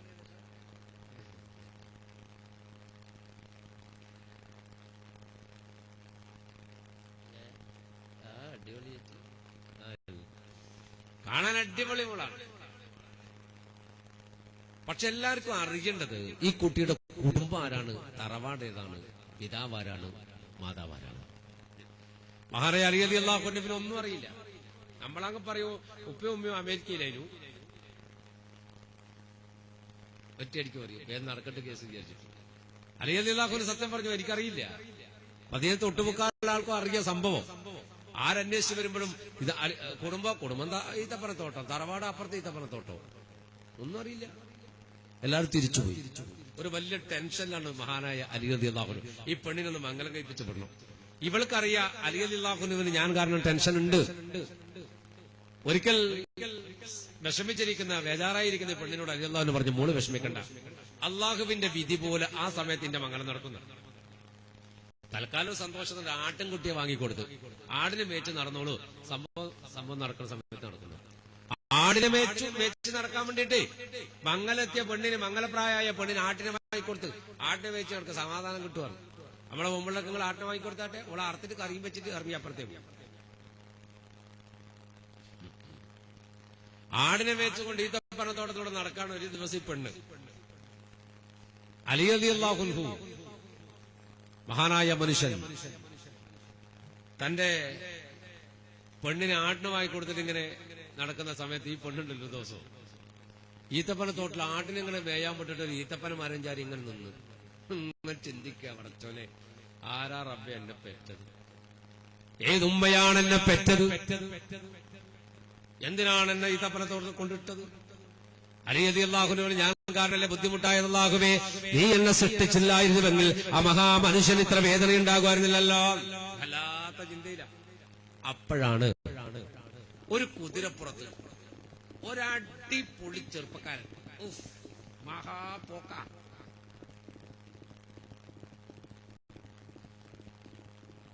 വന്ന് ഇങ്ങനെ വരണം മദീനയിലെ ഈത്തപ്പനത്തോടത്ത്. അപ്പോഴാണ് ഈത്തപ്പന മരത്തിൽ ചാരിയിട്ട് പെണ്ണിങ്ങനെ നിൽക്കണ കാണുന്നത്. ഇവൻ മെല്ലെ കുതിരെ പിടിച്ചു നിർത്തിയിട്ട് കുതിരപ്പുറത്ത് നിന്ന് ഇറങ്ങി അടുത്ത് വന്നിട്ട് ഇവളുടെ മുഖത്തിങ്ങനെ നോക്കി. സൗന്ദര്യവതിയായി പെണ്ണിങ്ങനെ നിൽക്കാൻ കവിളത്തഴകിന്റെ മറുകും കമറ് പോലെ കതിർത്തിടുന്നൊരു വിളക്കിൻ ചെലേ കണ്ടാൽ മതം തള്ളും അത് പക്കണ്ണീ കവിളത്തഴകിന്റെ മറുകും കഹനീലുദിത്തുള്ള കമറ് പോലെ കതിർത്തിടുന്നൊരു വിളക്കിൻ ചെലേ അവളുടെ മുല്ലപ്പല്ല് മുരുകൻ വണ്ടിൽ മഴവിൽ മുഖപത്താക്കണ മധുര ചൊല്ല് വെങ്കത്തവളുടെ മുല്ലപ്പല്ല് കുടികരി വണ്ടിൻ മഴവില്ല് മുഖപത്താക്കണ മധുര ചൊല്ല് ചൊല്ലാമവഴണ്ട് മിഴിയനക്കി കൊല്ലാ പൊഴിവാക്കാൻ നടന്നു നീട്ടി ചൊല്ലാമവഴണ്ട് മിഴിയനക്കി കൊല്ലാ പൊഴിവാക്കാൻ നടത്തം നീട്ടി. ഇവളിങ്ങനെ ഒരു വല്ലാത്ത ചിന്തയിലാണല്ലോ. ഇവനാണെങ്കിൽ വന്നിട്ട് അന്തം വിട്ട കുന്തം പോലെ ഇവളെ മുഖത്ത് ഇങ്ങനെ നോക്കുക. പെട്ടെന്ന് ഇവള് കണ്ടിട്ട് പറഞ്ഞു, ഞങ്ങളെ നോക്കുന്ന വെച്ചു. അവൻ പറഞ്ഞു, അതെ പിന്നെ ഞാന് നിന്നെ നോക്കുന്നേ, നീ ഒരു അന്യ പുരുഷനല്ലേ, അതുകൊണ്ടല്ലേ നോക്കുന്നു. ഇവനോട് പറഞ്ഞിട്ട് വലിയ കാര്യമില്ലാതെ ഇവളോടി അകത്തേക്ക് പുറയിലേക്ക് ഓടി. ഇവനും ബാക്ക് തന്നെ പോയി. ഇവളോടി അകത്ത് കയറി അലി റളിയല്ലാഹു അൻഹു ഇവളോട്ടം കണ്ടിട്ട് നോക്കുമ്പോൾ ഒരാൾ വന്ന് മുറ്റത്തേക്ക് പുറത്തിറങ്ങി. അസ്സലാമു അലൈക്കും യാ അമീറുൽ മുഅ്മിനീൻ. അലൈക്കും അസ്സലാം. നിങ്ങൾ ആരാണ്? ഞാൻ കൂഫ ഗവർണറായ മുആവിയയുടെ മകനാണ്. കൂഫ ഗവർണറായ ഹസ്രത്ത് മുആവിയ റളിയല്ലാഹു അൻഹുവിന്റെ മകൻ യസീദ് ഇബ്നു മുആവിയാണ് എന്ന് പറഞ്ഞു. ഉടനെ പറഞ്ഞു, ഓ ഗവർണറുടെ മോനാണോ? വാ ഇരിക്കുന്നു. തന്റെ ചെറ്റപ്പുറയിൽ ഇരിക്കാൻ സീറ്റ് കൊടുത്തു മുആവിയ റളിയല്ലാഹു അൻഹുവിന്റെ മകൻ യസീദിന്. എന്താണെന്ന് ചോദിച്ചു. അപ്പൊ പറഞ്ഞു, ബാപ്പ ഒരു സംശയങ്ങൾക്ക് മറുപടി തരാൻ വേണ്ടിയിട്ട് ഒരു കത്ത് നൽകിയിട്ടുണ്ട്. അലി അള്ളാഹുവിനെ കത്തങ്ങട്ട് വായിച്ചു. അല്പസമയത്തിന് ശേഷം കത്തിന് മറുപടി. അതിനിടയിൽ അലി ഇബ്നു അബീ താലിബ് റളിയല്ലാഹു അൻഹു യസീദ് ഇബ്നു മുആവിയക്ക് കുടിക്കാൻ വെള്ളമൊക്കെ കൊണ്ടു കൊടുത്തിട്ടുണ്ട്. ഒക്കെ കുടിച്ചിട്ട് മുമ്പരാട് ഇങ്ങനെ ഇരിക്കുക. കത്തിന് മറുപടി എഴുതി, സംശയങ്ങൾക്ക് കൃത്യമായ മറുപടി എഴുതി ആ കവർ റെഡിയാക്കി യസീദിന്റെ കയ്യിൽ കൊടുത്തിട്ട് പറഞ്ഞു, ഉപ്പാന്റെ സംശയമൊക്കെ തീർന്നോളൂ, എല്ലാം മറുപടി ഇതിന്റെ അകത്തുണ്ട്. യസീദ് സലാം പറഞ്ഞ് മുറ്റത്തിറങ്ങിയപ്പോ ഇവർക്ക് തോന്നി ഈ പെണ്ണിനെ ഒന്നും കൂടി കാണണോ. അപ്പൊ ഇവൻ മുറ്റത്തുനിന്ന് ചോദിച്ചു അലിയല്ലാനോട്, അലിയല്ലാവിന്റെ കൂടെ അങ്ങനെ നടക്കാൻ. ഒരു മനുഷ്യൻ വീട്ടിലേക്ക് അതിഥിയായിട്ട് വന്നാൽ അയാൾ യാത്ര പറയുമ്പോൾ പുരന്റെ ഉള്ളിൽ നിന്ന് യാത്ര അയക്കല്ല വേണ്ടത്. മുറ്റം വരെ എന്ന് പറഞ്ഞാൽ നമ്മുടെ വീടിന്റെ അതിർത്തി വരെ അവനെ കൊണ്ടുവിടണം. അത് സുന്നത്താണ്. ഒരാൾ കയറി വരുമ്പോ അയാളെ സ്വീകരിക്കേണ്ടത് കണ്ടാൽ അവിടെ നിന്ന് ഇങ്ങോട്ട് സ്വീകരിക്കുമ്പോൾ അതാണ് സുന്നത്ത്. അപ്പോ ഇവനോ യാത്ര അയക്കാൻ വേണ്ടി അറിയില്ലാക്കുന്നു വീട്ടിന്റെ മുറ്റത്തിന്റെ അതിർത്തി വരെ ഇങ്ങനെ നടക്കുമ്പോ ഇവൻ ചോദിച്ചു, അലിയാരെ പിന്നെ എനിക്ക് ഭയങ്കര ദാഹമുണ്ട്, കുറച്ച് വെള്ളം തരുമോ വെച്ചു. കുറച്ചും കൂടി വെള്ളം തരുമോ. ഇവനെന്താ കണക്കൂട്ടി അറിയാം, എല്ലാവരും മുറ്റത്തല്ലേ ഉള്ളത്. അപ്പൊ അലിയല്ലാൻ ഉടനെ എന്താ പറയാ, അകത്തേക്ക് നോക്കിയിട്ട് പറയൂ, എവിടെ കുറച്ച് വെള്ളം എടുത്താട്ടെ എന്ന് പറയും. സാധാരണ നമ്മളങ്ങനെ ചെയ്യാം. അപ്പൊ ഈ പെണ്ണ് വെള്ളം എടുത്തോണ്ട് വരും. അപ്പൊ ഒന്നും കൂടി ആഹാ കാണാം എന്ന കണക്കോടിയാണ് ഇവൻ പറഞ്ഞത്. പക്ഷെ അലി റളിയല്ലാഹു അൻഹു പൂർണ്ണ ബുദ്ധിയുള്ള ഒരു മനുഷ്യനാണ്. മൂപ്പറഞ്ഞ്, ഒരു മിനിറ്റ് ഇപ്പൊ ഞാൻ വരാറ്. അകത്ത് പോയിട്ട് വലിയ പാത്രം നിറച്ച് വെള്ളം എടുത്തു കുടിക്കാറുണ്ട്. അവിടെ ഇരുന്നിട്ട് കുടിക്കാറ്. ഇവൻ പറഞ്ഞു, ലൈറ്റ് വേണ്ടായിരുന്നു. അല്ല, ഇങ്ങനെ അങ്ങോട്ട് എത്തണ്ടേ, നിറച്ച് വെച്ചായിരുന്നു. ഞാനാണ് കുടിക്കാറ്. വേണ്ട, വെള്ളം വേണ്ടാണെങ്കിൽ കുടിക്കാം. വേണമെങ്കിൽ നമുക്കാണ്ട് കുടിക്കാം. വേണ്ടാണ്ട് കുടിക്കുമ്പോ എന്ന് പറഞ്ഞാൽ കുടിക്കാൻ കഴിയൂല, ഭൂതല്ലാവും, ഒരൊച്ചല പേരുള്ളത്. എങ്ങനെയൊക്കെ കുറച്ച് കുടിച്ച് പാത്രം കൊണ്ട് കൊടുത്തപ്പോ തിരിച്ചുപോയി. യസീദ് തിരിച്ചുപോയി നേരെ നാട്ടിൽ വന്ന് വാപ്പാന്റെ അടുത്ത് വന്നു. വാപ്പ പറഞ്ഞു, മോനെ എന്തായി കാര്യങ്ങളൊക്കെ, അല്ലെങ്കിൽ കത്തൊക്കെ തന്നിട്ട് എല്ലാം പറഞ്ഞു. എല്ലാം കൊടുത്തിട്ട് ഇവൻ ഉപ്പാനോട് പറഞ്ഞു, ബാപ്പ പിന്നെ ഞാൻ ചോദിക്കട്ടെ, എന്തേ എനിക്കിപ്പോ എത്ര വയസ്സായി? ബാപ്പ പറഞ്ഞു, എനിക്ക് 25 വയസ്സായി. എന്തേ? അല്ല 25 ആയ അതായി. എന്തേ? ഒരു സംശയം, പാസ്പോർട്ട് എടുക്കുന്നുണ്ടാ? അല്ലപ്പാ പിന്നെ മംഗലം കഴിക്കാനായി അല്ലേ? ഉപ്പ പറഞ്ഞത് പണ്ടേ ആയി, ഇപ്പല്ല. ഈ പണ്ടേ മംഗലം കഴിക്കാനായതാ. എന്താന്ന് വെച്ചു? അല്ല പിന്നെ ഞാൻ ഒരു പെണ്ണിനെ കണ്ടിട്ടുണ്ട്. എവിടെയെന്ന് വെച്ചു? മദീനയിലേക്കുള്ള യാത്രയിൽ അലി ഇബ്നു അബീ ത്വാലിബിന്റെ വീട്ടിലൊരു പെണ്ണെ കണ്ടിട്ടുണ്ട്. അലി റളിയല്ലാഹു അൻഹുവിന്റെ കുടുംബം കൃത്യമായി അറിയുന്ന ആളാണ് മഹാനായ മുആവിയ റളിയല്ലാഹു അൻഹു. എല്ലാം അറിയാം. അപ്പൊ പറഞ്ഞു, അലിയാരെ വീട്ടിൽ കണ്ട പെൺകുട്ടിയോ? പറ്റില്ല, അത് വേണ്ടെന്ന് പറഞ്ഞു. ആ മകൾക്ക് കുടുംബമില്ല, കുളുവില്ല, ഒന്നുമില്ല. അങ്ങനെ അലിയാർ ചെറുപ്പത്തിലെടുത്ത് പോച്ച കുട്ടിയാണ്. അത് വേണ്ടടാ പോന്ന ഒപ്പ അത്രേ പറഞ്ഞുള്ളൂ. പക്ഷെ ഇവന്റെ കൽബിൽ ഒരു വല്ലാത്ത ഒരു നീരസം, പെണ്ണേട്ടാൻ വിടാണ്ടിരിക്കുമ്പോ ഉണ്ടാകുന്ന ഒരു പ്രശ്നമുണ്ട്. പെണ്ണ് കെട്ടാന്ന് പറഞ്ഞാല് അത് നമുക്ക്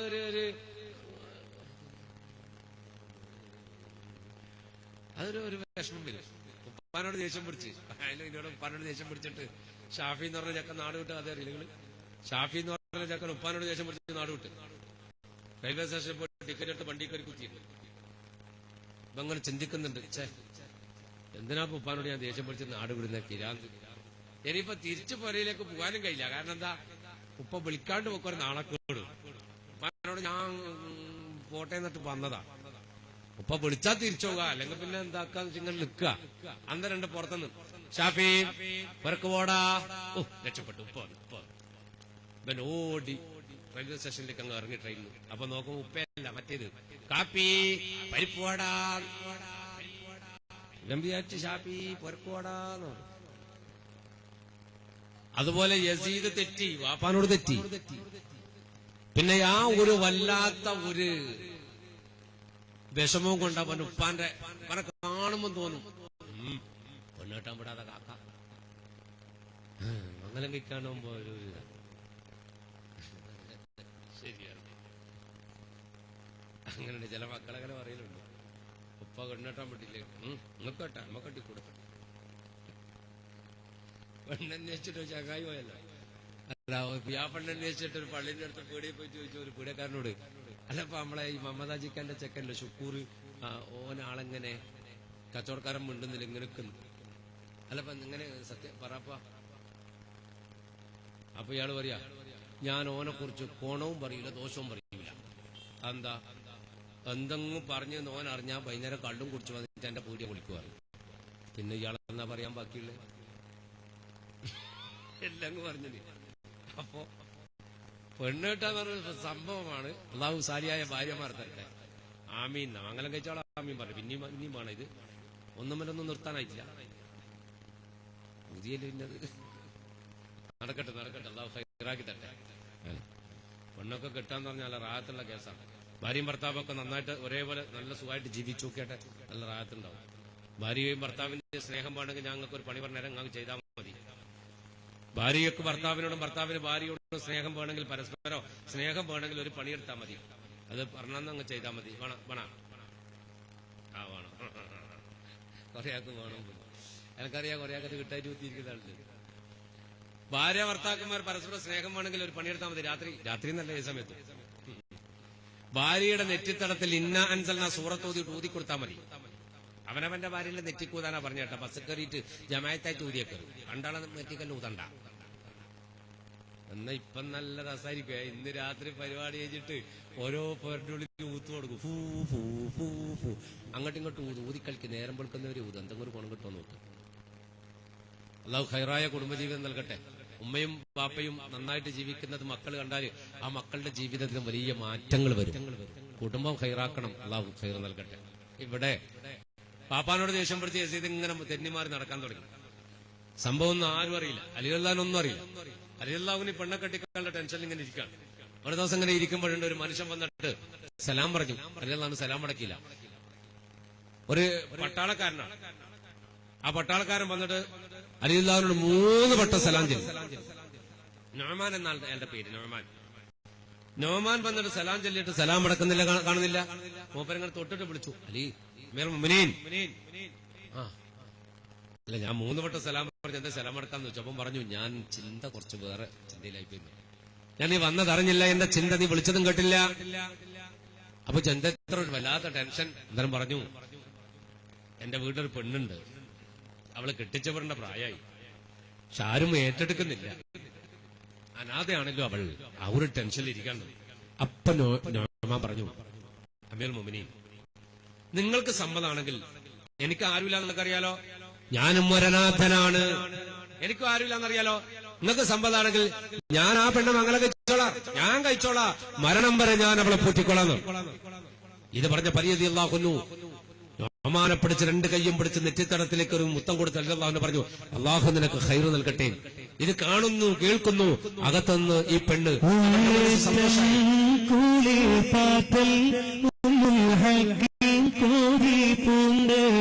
ഉത്സാഹത്തോടെ നോമാൻ ചിരിച്ചിടുന്നേ. ഉള്ളേറ്റം കുളിർത്താത്തിൽ കോരി പൂണ്ട് ഉത്സാഹത്തോടെ നോമാൻ ചിരിച്ചിടുന്നേ. അല്ലാഹുവിൻ വിധി പോലെ ദിനരാത്രം കഴിച്ചല്ലോ, അതിശയമാലെ അവർ ഒരുമിച്ചല്ലോ. ഉള്ളേറ്റം കുളിർത്താത്തിൽ കോരി പൂണ്ട് ഉത്സാഹത്തോടെ നോമാൻ ചിരിച്ചിടുന്നേ. അവൾക്കും സന്തോഷമായി. അങ്ങനെ അലി റളിയല്ലാഹു അൻഹു തന്റെ വീട്ടിൽ വളർന്ന പെൺകുട്ടിയെ നുഅ്മാൻ എന്ന പട്ടാളക്കാരന് നിക്കാഹ് ചെയ്തു കൊടുത്തു. അങ്ങനെ ഉമ്മുൽ ഹക്കീം നുഅ്മാന്റെ വീട്ടിലേക്ക് താമസം മാറി. ഒരു മലഞ്ചെരുവിലെ ഒരു ചെറ്റപ്പുറയിലാണ് അവരുടെ കുടുംബജീവിതം അവർ തുടങ്ങിവെച്ചത്. അലി റളിയല്ലാഹു അൻഹു ആണെങ്കിലും ഇടക്കിടക്ക് ആ വീട്ടിലൊക്കെ പോകും. ഇവിടെ വിശേഷങ്ങളൊക്കെ ഒന്ന് അറിയാൻ വേണ്ടി പോകും. തന്റെ വീട്ടിൽ വളർന്ന മോളാണല്ലോ. അങ്ങനെ ദിവസങ്ങളൊക്കെ കുറെ കഴിഞ്ഞു. ഒരു ദിവസം അലി റളിയല്ലാഹു അൻഹു അങ്ങാടിയിലൂടെ നടന്നു പോകാണ്. ഇവളുടെ വീട് ലക്ഷീകരിച്ചു കൊണ്ടുപോകാണ്. മദീനയിൽ അങ്ങാടിയിൽ എത്തുമ്പോൾ ജനങ്ങൾ ഇങ്ങനെ തിങ്ങി നിറഞ്ഞിരിക്കും. കുറേ മനുഷ്യന്മാരിങ്ങനെ കൂടി നിൽക്കാണ്. അലി അല്ലാഹുവിന് ആ ഭാഗത്തേക്ക് പോയി. മക്കളൊക്കെ ഉണ്ട്, ചെറിയ കുട്ടികളൊക്കെ ഉണ്ട്. ചെറിയ കുട്ടികളൊക്കെ അങ്ങനെ വെറുതെ അങ്ങനെ ഒച്ചപ്പാടൊക്കെ ആകുന്നുണ്ട്. അടുത്ത് പോയി നോക്കുമ്പോ ഒരു വലിയ മനുഷ്യൻ ആജാനുബാഹുവായ ഒരു തടിമാടനായ സാധനങ്ങൾ നിൽക്കുന്നു. കുട്ടികൾ ഇങ്ങനെ തൊട്ടോക്കുന്നത് മനുഷ്യൻ തന്നെയാണോ? അപ്പോ ഇവരങ്ങനെ നിൽക്കുന്നുണ്ട്. ജനങ്ങൾ മുഴുവൻ ആദ്യമായിട്ട് മദീനത്ത് അങ്ങനെ ഒരാളെ കാണാൻ, വല്ലാത്ത പ്രകൃതി ഇങ്ങനെ നിൽക്കുന്നുണ്ട്. ജനങ്ങളൊക്കെ ഇങ്ങനെ നോക്കുന്നു, ഇയാളാരാപ്പോ ഇത് ഇവിടെ വന്ന് ആരൊക്കെ ചോദിക്കുന്നുണ്ട്. അലിയല്ലാഹു കടന്നു വരുന്ന കണ്ടപ്പോ ജനങ്ങളൊക്കെ വഴിമാറിക്കൊടുത്തു. അലീബിൻ അബീ താലിബ് റളിയല്ലാഹു വരുന്ന കണ്ടപ്പോ ജനങ്ങൾ പറഞ്ഞു, അമീറുൽ മുഅ്മിനീൻ വരുന്നുണ്ട്, മാറണോ. ഒപ്പര് നേരെ വന്നു, ഈ മനുഷ്യന്റെ മുന്നിൽ നിന്നു. അലിയാരെ കണ്ടപ്പോ ഉടനെ ഇവനങ്ങോട്ട് പറഞ്ഞു, പ്രിയപ്പെട്ട റസൂലിന്റെ മരുമകനെ, റസൂലിന്റെ മരുമകനെ, അരുമപ്പൂ ഫാത്തിമാവിൻ പ്രിയ തോഴനെ,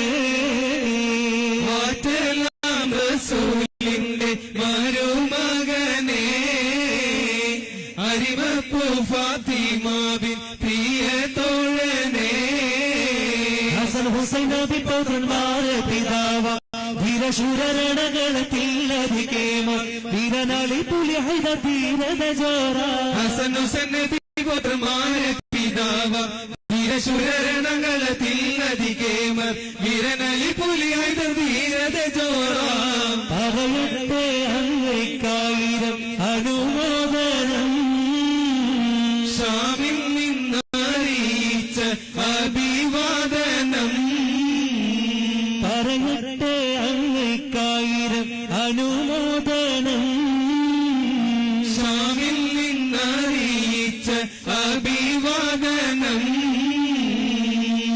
അലിയുള്ളാഹിനെ കണ്ട ഉടനെ പറഞ്ഞു, അസ്സലാമു അലൈക്കും യാ അമീറുൽ മുഅ്മിനീൻ. വഅലൈക്കും അസ്സലാം വറഹ്മത്തുള്ളാഹി. അങ്ങ് ആരാണ്? എവിടെന്നാ വരുന്നത് ചോദിച്ചു. ഞാൻ ഷാം ഗവർണർ പറഞ്ഞയച്ചിട്ട് വരുന്ന ഒരാളാണ്. ഷാമിലെ ഗവർണറുടെ ദൂതനാണ്. എന്താണ് നിങ്ങളുടെ പേര്? എന്റെ പേര് ഇബ്നു മുൽജിം. ഇബ്നു മുൽജിം എന്ന പേര് കേട്ടപ്പോ അലി റളിയല്ലാഹു അൻഹു ഒരടി ബേക്കോട്ട് അങ്ങോട്ട് നിന്നിട്ട് മുഖത്തിങ്ങനെ നോക്കിയിട്ട് പറഞ്ഞു, ഇന്നാ ലില്ലാഹി വ ഇന്നാ ഇലൈഹി റാജിഊൻ. ഇബ്നു മുൽജിം ഞെട്ടി. മഹാനായ അമീറുൽ മുഅ്മിനീൻ എന്താണ് എന്റെ പേര് കേൾക്കുമ്പോ അങ്ങനെ ഒരു വാക്ക് ഉച്ചരിച്ചതെന്ന് ചോദിച്ചു. എന്തോ നീ എന്റെ കൊലയാളിയാകുമെന്ന് എനിക്ക് തോന്നുന്നു, നീ എന്റെ കൊലയാളിയാകുമെന്ന് എനിക്ക് തോന്നുന്നു. ഇബ്നു മുൽജിം പൊട്ടിക്കരഞ്ഞിട്ട് പറഞ്ഞു, യാ അലി, അങ്ങനെ പറയരുത്. ഞാൻ എന്റെ ഉയിരിനേക്കാൾ അങ്ങേ ഇഷ്ടപ്പെടുന്നു, ഞാൻ എന്റെ ശരീരത്തെക്കാൾ അങ്ങേ സ്നേഹിക്കുന്നു. അങ്ങനെയുള്ള മനുഷ്യനെ ഞാൻ കൊല്ലുന്നോ? നിങ്ങൾക്ക് സംശയം ഉണ്ടെങ്കിൽ എന്നെ പിടിച്ച് ജയിലിലടച്ചോ, അല്ലെങ്കിൽ എന്നെ തലവെട്ടിക്കോ. അല്ലാഹുവിന് പറഞ്ഞു, ഒരു സംശയത്തിന് വേണ്ടി ഒരാളെ കൊല്ലാനോ ജയിലിടാനോ ഞാൻ ആരുമല്ലല്ലോ. പക്ഷേ ഇബ്നു മുൽജിമേ, ഞാൻ ചോദിക്കുന്ന ചോദ്യത്തിന് സത്യസന്ധമായി അങ്ങ് മറുപടി പറയുമെന്ന് വെച്ചു. മുൽജിമെ പറയൂ, നീ ജനിച്ചുള്ള നാടും വീടും അറിയില്ലേ, ദുഷിച്ച ശൈത്താൻ എന്നു വിളിച്ചു നിങ്ങൾ ശരിയല്ലേ, ദുഷ്ടാവിനെ കൊന്നുകളയുമെന്ന് പറഞ്ഞില്ലേ, ദുരയതിനാൽ നീ ഓടിയൊളിച്ച കാര്യം മറന്നില്ലേ, അഹതവൻ വിധി വിലക്കുകളെല്ലാം ത്യജിച്ച് ആശിച്ചൊരാതൃത്വത്തിൽ സദാ നേരം സൂക്ഷിച്ച് അഭിവന്യൻ മാതാവ് പിഴച്ചെന്ന് മതിച്ച്, മുൽജിമെ പറയൂ, നീ ജനിച്ചുള്ള നാടും വീടും അറിയില്ലേ, ദുഷിച്ച ശൈത്താൻ എന്നു വിളിച്ചു നിന്നും ശരിയല്ലേ, ദുഷ്ടാവിനെ കൊന്നുകളയുമെന്ന് പറഞ്ഞില്ലേ, ദുരയതിനാൽ നീ ഓടിയൊളിച്ച കാര്യം മറന്നില്ലേ. അലി റളിയല്ലാഹു അൻഹു ഇബ്നു മുൽജിമിന്റെ മുഖത്ത് നോക്കിക്കൊണ്ട് ചില ചോദ്യങ്ങൾ ചോദിച്ചിട്ട് പറഞ്ഞു, ഞാൻ ചോദിക്കുന്ന ചോദ്യങ്ങൾക്ക് നീ കൃത്യമായി മറുപടി പറയണം, സത്യമായിട്ട് മറുപടി പറയണം. മുമ്പ് ഞാൻ പറഞ്ഞോളാം, സത്യമായ മറുപടി പറയുന്നതിന് മുമ്പ് ഒരു സത്യമായ സാധനം നിങ്ങളുടെ മുന്നിലേക്ക് വരുന്നു. ഇത് പെണ്ണുങ്ങളുടെ മുന്നിലേക്ക് വരികയാണ്. ആണുങ്ങൾക്ക് ബക്കറ്റില്ല. പിന്നെ ഇതിന്റെ ഉദ്ദേശ ലക്ഷ്യങ്ങളൊക്കെ ആമുഖത്തിൽ തന്നെ പറഞ്ഞിട്ടുണ്ടാവും. സാധുക്കളെ സഹായിക്കലാണ്. അതുകൊണ്ട് സഹോദരന്മാരുടെ അടുക്കലേക്ക് ബക്കറ്റ് വരുമ്പോൾ ഇൻഷാ അല്ലാഹ് നിങ്ങളുടെ പരമാവധി കഴിവ് ഇതിൽ ഉപയോഗപ്പെടുത്തണം. പിന്നെ ഒരു കവറും നൽകുന്നുണ്ട്. ആ കവർ നിങ്ങൾ സ്വീകരിക്കണം. അടുത്ത ദിവസങ്ങളിലൊക്കെ നിങ്ങൾ ആ കവറ് നിങ്ങളാൽ കഴിയുന്ന നല്ലൊരു സംഖ്യ ഇട്ടിട്ട് നിങ്ങൾ തിരിച്ച് ഇങ്ങോട്ട് അയക്കണം. 500 രൂപന്റെ നീളവും വണ്ണവും കുറച്ച് തന്നെ കവറിലിടാൻ വേണ്ടി. അങ്ങനെയാ. ആണുങ്ങൾക്ക് ബക്കറ്റ് ഉണ്ട്, പെണ്ണുങ്ങൾക്ക് കവറും ബക്കറ്റും. ആണുങ്ങൾക്ക് എന്താ കവർ പറ്റൂല? ആണുങ്ങൾ ചുറ്റി കിശയിലിടുന്നു. ആ കവർ വരും ഇൻഷാ അല്ലാഹ്. അപ്പോൾ പെണ്ണുങ്ങൾക്കും കവറും ഉണ്ട്, ബക്കറ്റും ഉണ്ട്. എല്ലാവർക്കും ബക്കറ്റ് ഉണ്ട് പോലും ഇൻഷാ അല്ലാഹ്. നല്ല സാധനമാണ്. അത് തോപ്പിക്കല്ല. പുതിയൊരു ബക്കറ്റാണ്. മോശമില്ല. ഇതിനായിട്ട് വാങ്ങിയത്. മറ്റ് നമ്മളിങ്ങനെ നോക്കിയാൽ സോപ്പ് പൊടി അല്ല. ഇത് വെറുതെ കിട്ടുന്നു. സോപ്പ് പൊടില്ല. അല്ല ബക്കറ്റ് അങ്ങനെ ഉണ്ട്. ഞാൻ ഇതിപ്പോ ഇതിലുണ്ടാവില്ല, അല്ലെങ്കിൽ ഞാൻ പറയേ.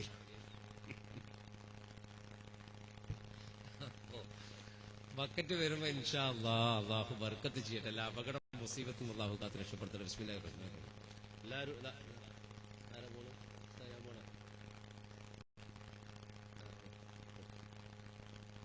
അതങ്ങനെ വരും. എല്ലാവരും പരമാവധി സംഭാവന ചെയ്യാം. കഥയുടെ അവസാനത്തിൽ തങ്ങളും വരാനുണ്ട്. വിശാലമായ ഒരു ചരിത്രത്തിന്റെ ഒരു പകുതിയെങ്കിലും നമുക്ക് പറഞ്ഞു തീർക്കേണ്ടതുണ്ട്. അലി റളിയല്ലാഹു അൻഹു ഇബ്നു മുൽജിമിനോട് ചോദിച്ചു, നീ ജനിച്ച വീടും നാടും ചുറ്റുപാടൊക്കെ നിനക്ക് മറന്നുപോയിട്ടില്ലല്ലോ? ഇല്ല. ഈ ഒരു വാക്ക് എന്റെ പ്രിയപ്പെട്ട ശബ്ദം ശ്രവിക്കുന്ന ഉമ്മമാര് ശ്രദ്ധിക്കുക. അലി റളിയല്ലാഹു അൻഹു ഇബ്നു മുൽജിമിനോട് ചോദിക്കുന്നു, രാവിലെ നിന്റെ മാതാവ് നിന്നെ വിളിച്ചുണർത്തുമ്പോ ഉപയോഗിക്കുന്ന ചില പദങ്ങളുണ്ട്. അത് നല്ല പദമല്ല.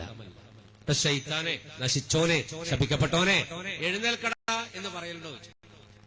ഇബ്നു മുൽജിം പറഞ്ഞു, അങ്ങനെ തന്നെയാ വിളിക്കരുത്. എന്റെ മാതാവെന്നെ വിളിക്കൽ ആ പദങ്ങൾ ഉപയോഗിച്ചാൽ. അപ്പൊ പറഞ്ഞു, ന്യായമായി ഞാൻ സംശയിക്കുന്നു, നീ എന്റെ കൊലയാളിയാകും. ഒരു കുഞ്ഞിനെ രാവിലെ വിളിച്ചുണർത്തുമ്പോ, ഒരു കുട്ടി ആദ്യമായിട്ട് നേരം വെളുക്കുമ്പോ ചെവിയിൽ കേൾക്കേണ്ടത് ശൈത്താനെ, ശപിച്ചോനെ, അലാക്കെ, അംകേന്നല്ല. യാ ബുനയ്യ, വിശുദ്ധ ഖുർആൻ പറഞ്ഞു. പ്രവാചകന്മാർ മക്കളെ വിളിച്ചത് അങ്ങനെയാണ്. കുഞ്ഞു മോനേന്നാ വിളിച്ചത്. എന്തൊരു രസാണ് ആ വിളിയല്ലേ. മക്കള് ഉറക്കത്തൊന്ന് ഓട്ടോമാറ്റിക് എഴുന്നേറ്റിങ് വരും. നമ്മൾ ഈ അലാക്കിന്റെ വിളി വിളിച്ചാൽ പിള്ളേർ ഒന്നും കൂടി പുറപ്പെടുത്ത് വലിക്കും. അവിടെ തന്നെ ചുരുണ്ട് കിടക്കും. മക്കളെ നല്ല നല്ല വാക്ക് കൊണ്ട് വിളിക്കണം. ശാപവചനങ്ങൾ കൊണ്ട് മക്കളെ വിളിക്കാൻ പാടില്ല. എന്നിട്ട് പറഞ്ഞു, ന്യായമായി ഞാൻ സംശയിക്കുന്നു, നിന്റെ മാതാവ് നിന്നെ അങ്ങനെയൊക്കെ വിളിച്ചിട്ടുണ്ടെങ്കിൽ ഉമ്മയുടെ വിളി ഒരു മകനെ സംബന്ധിച്ചിടത്തോളം അവന്റെ ഭാവി ജീവിതം നിർണയിക്കപ്പെടും എന്ന് അലി ഇബ്നു അബീ ത്വാലിബ് റളിയല്ലാഹു അൻഹു പറയുന്നത്.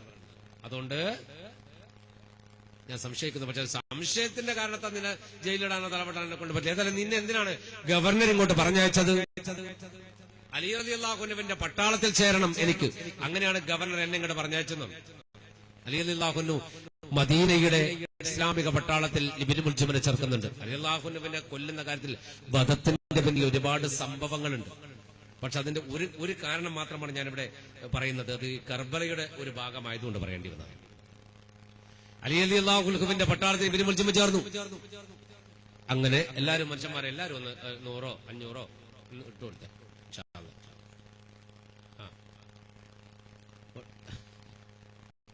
കൊടുക്ക്. 10 രൂപ നാരിടല്ല, അതിന് പാറ്റും വേണ്ട. പാവങ്ങളെ സഹായിക്കാനാണ്. അതുകൊണ്ടാണ്. എന്നിട്ട് അതിവേഗം ഇബ്നു മുൽജിം ഒരു നല്ല യോദ്ധാവായി മാറി. കുറച്ചു കാലം കഴിഞ്ഞപ്പോൾ നെഹ്റുവാൻ യുദ്ധമുണ്ടായി. നെഹ്റുവാൻ യുദ്ധത്തിൽ ഇബ്നു മുൽജിം ഉപസൈന്യാധിപനായിരുന്നു. ആ യുദ്ധത്തിൽ ഇസ്ലാമിക സൈന്യം വിജയിച്ചു. വിജയവാർത്ത മദീനത്തിരിക്കുന്ന ഖലീഫയെ അറിയിക്കാൻ ഇബ്നു മുൽജിമിനെ നിയോഗിക്കാൻ തീരുമാനിച്ചു. അങ്ങനെ ഇബ്നു മുൽജിം ഖലീഫയുടെ വിവരം അറിയാൻ, അല്ലെങ്കിൽ വിവരം പറഞ്ഞു കൊടുക്കാൻ വേണ്ടി പുറപ്പെട്ടു. മഹാനായ അലി ഇബ്നു അബീ ത്വാലിബ് റളിയല്ലാഹു അൻഹു കൂഫയുടെ പട്ടണത്തിലെത്തിയിരുന്നു. അങ്ങനെ അലി റളിയല്ലാഹു അൻഹുവിന്റെ പരിധി ഇബ്നു മുൽജിം അലി റളിയല്ലാഹു അൻഹുവിലേക്ക് യാത്ര തിരിച്ചു. ആ യുദ്ധത്തിന്റെ വിവരമറിയിക്കാനാണ് പോണത്. ഇബ്നു മുൽജിം അതിവേഗം തന്റെ കുതിരപ്പുറത്ത് പോയിക്കൊണ്ടിരിക്കുമ്പോഴാണ്, വിശാലമായി ഈത്തപ്പനത്തോട്ടത്തിലൂടെ കുതിരയെ ഓടിച്ചുകൊണ്ടിരിക്കുമ്പോഴാണ് എവിടെ നിന്നോ ഒരു പെണ്ണിങ്ങനെ വിളിക്കുന്നുണ്ട്, ഏയ് ഒന്ന് നിൽക്കൂ.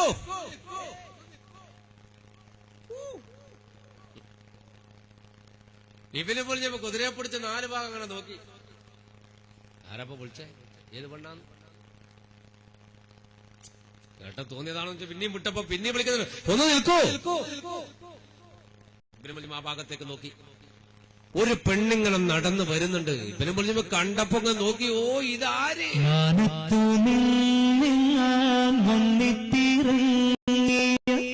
മാലാഖയോ അതോ ഹുറാനിയോ, വെള്ളാമ്പൽ പൂവിനാഴവത്ത മുഞ്ചത്തി മിസ്റിൽ അസീസിന്റെ പത്നിയാണോ? മാനത്തിൽ നിന്നെങ്ങാൻ വന്നിട്ടിറങ്ങിയ മാലാഖയോ അതോ ഖുറാനിയോ, വെള്ളാമ്പൽ പൂവിനഴകൊത്ത മുഞ്ചത്തി മിസ്റിൽ അസീസിന്റെ പത്നിയാണോ? ഇവളെങ്ങനെ നടന്നു വരികയാണ്. ഓ നോക്കി ചിന്തിച്ചു, ഇത് മാനത്തെന്നറിയാം മലക്കായി പോയി. അല്ല പഴയ സുലേഖ ബിബിയാണോ? ഓ ഒരു മൊഞ്ചത്തി ഇങ്ങനെ നടന്നു വരികയാണ്. അടുത്തിവള് വന്ന് ഇവനിങ്ങനെ അന്തം വിട്ട് ഇങ്ങനെ പെട്ടെന്ന് ഇവൾ ചോദിച്ചു, ഇബ്നു മുൽജിം എന്നാണ് പേരല്ലേ? അതെ അതെ അതെ. എങ്ങനെ മനസ്സിലായി? യുദ്ധം കഴിഞ്ഞ് വരികയാണല്ലേ? അത് എങ്ങനെ മനസ്സിലായി? അതിന്റെ മറുപടി ഇവള് പറഞ്ഞില്ല. വിരോധമില്ലെങ്കിൽ എന്റെ വീട്ടിലേക്കൊന്ന് വരുമോന്ന് വെച്ചു. വിരോധമില്ലെങ്കിൽ എന്റെ വീട്ടിലേക്കൊന്ന് വരുമോ? ഇബ്നു മുൽജിം പറഞ്ഞു, വിരോധമൊന്നുമില്ല, വരട്ടായി വാ. കുതിരപ്പുറത്തുനിന്നിറങ്ങി ഇബ്നു മുൽജിം ഇവളെ ബാക്കിൽ കുതിരയെ പിടിച്ചിട്ട് ഇവളെ ബാക്കിൽ. ഇവളാണെങ്കിലോ പരമാവധി ഇവൻ ആകർഷിപ്പിക്കുന്ന വിധത്തിലാണ് ഇവിടെ നടത്തും. അങ്ങനെ അങ്ങനെ നടന്ന് ഇബ്നു മുൽജിം കൊണ്ട് ഇപ്പൊ വീട്ടിലെത്തി. എന്നിട്ട് ഒരു പ്രത്യേക മുറിയിൽ കൊണ്ടുപോയി ഇരുത്തി. ഇവിടെ ഇരിക്കാറ്, പുറത്തൊന്നും ഇരിക്കണ്ടാറ്, ഇവിടെ ഇരുന്നാറ്. ഇബ്നു മുൽജിമിനെ അവിടെ ഇരുത്തി നല്ലൊരു ഗ്ലാസ് വെള്ളമെല്ലാം കൊടുത്ത്. ഇബ്നു മുൽജിം വെള്ളമെല്ലാം കുടിച്ച് ഇങ്ങനെ ഇരിക്കുമ്പോൾ ചോദിച്ചു, ഇസ്ലാമിക യുദ്ധത്തിന്റെ നായകനാണ് ഇപ്പൊ നിങ്ങളല്ലേ? അതെ. നെഹ്റുവാ യുദ്ധം ജയിച്ചോ? ജയിച്ചു. വിവരമറിയിക്കാൻ ഖലീഫയെ തേടി പോണ പോക്കാണ്. അതെ, ഒക്കെ നീ കൃത്യമായിട്ട് അറിഞ്ഞിട്ടുണ്ടല്ലോ. അതറിഞ്ഞിട്ടുണ്ട്. എന്നാല് ഇബ്നു മുൽജിമേ, ഞാൻ അങ്ങോട്ട് ചോദ്യം ചോദിക്കട്ടെ. എന്താ? 2 കൊല്ലം മുമ്പ് മദീനയുടെ അതിർത്തിയിൽ ഒരു യുദ്ധം നടന്നല്ലോ. ആ യുദ്ധത്തില് ഇസ്ലാമിക സൈന്യത്തിനെതിരെ യുദ്ധം ചെയ്യാൻ എന്റെ ഭർത്താവും എന്റെ പിതാവും ശത്രുക്കളുടെ കൂട്ടത്തിലുണ്ടായിരുന്നു. 2 കൊല്ലമായിട്ടും അവർ വന്നിട്ടില്ല. അവർക്ക് എന്ത് സംഭവിച്ചു എന്ന് എനിക്കറിയില്ല. നിങ്ങൾ അവരെ കൊന്നു. അന്ന് നിങ്ങൾ മറുഭാഗത്തുണ്ടായിരുന്നു, അലിയാര പട്ടാളത്തിൽ നിങ്ങളുണ്ടായിരുന്നു. പിന്നെ അവരെ നിങ്ങൾ കൊന്നു. അല്ല, അവരെ പിടിച്ചടിമയാക്കി വെച്ചോ? ഞാൻ ചോദിച്ചു, എന്റെ ഉപ്പാന്റെ പേരെന്താ? പേര് പറഞ്ഞു കൊടുത്തു. മാപ്പണ്ടതോ? അതും പറഞ്ഞു. ആ 2 പേരുണ്ടല്ലോ, എന്റെ ഭർത്താവ് എന്റെ പിതാവ്. അവർക്ക് വേറൊന്നും സംഭവിച്ചിട്ടില്ല.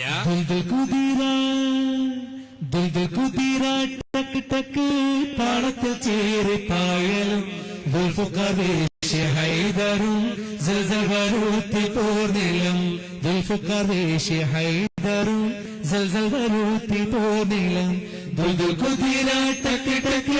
താളത്തിൽ ചേരി പായലും ദുൽഫുകർവേശി ഹൈദറും സൽസൽവരൂത്തി പോർനിലം ദുൽഫുകർവേശി ഹൈദറും സൽസൽവരൂത്തി പോർനിലം മനസമിൽ സന്താപമേ ഹൈദറെന്നുള്ള സ്ഥാനമേ മനസമിൽ സന്താപമേ ഹൈദറെന്നുള്ള സ്ഥാനമേ പങ്കിശം പൊങ്കും ധീരരേ ബദറിൽ പോരാടി വീരരേ പങ്കിശം പൊങ്കും ധീരരേ ബദറിൽ പോരാടി വീരരേ കുതിരാ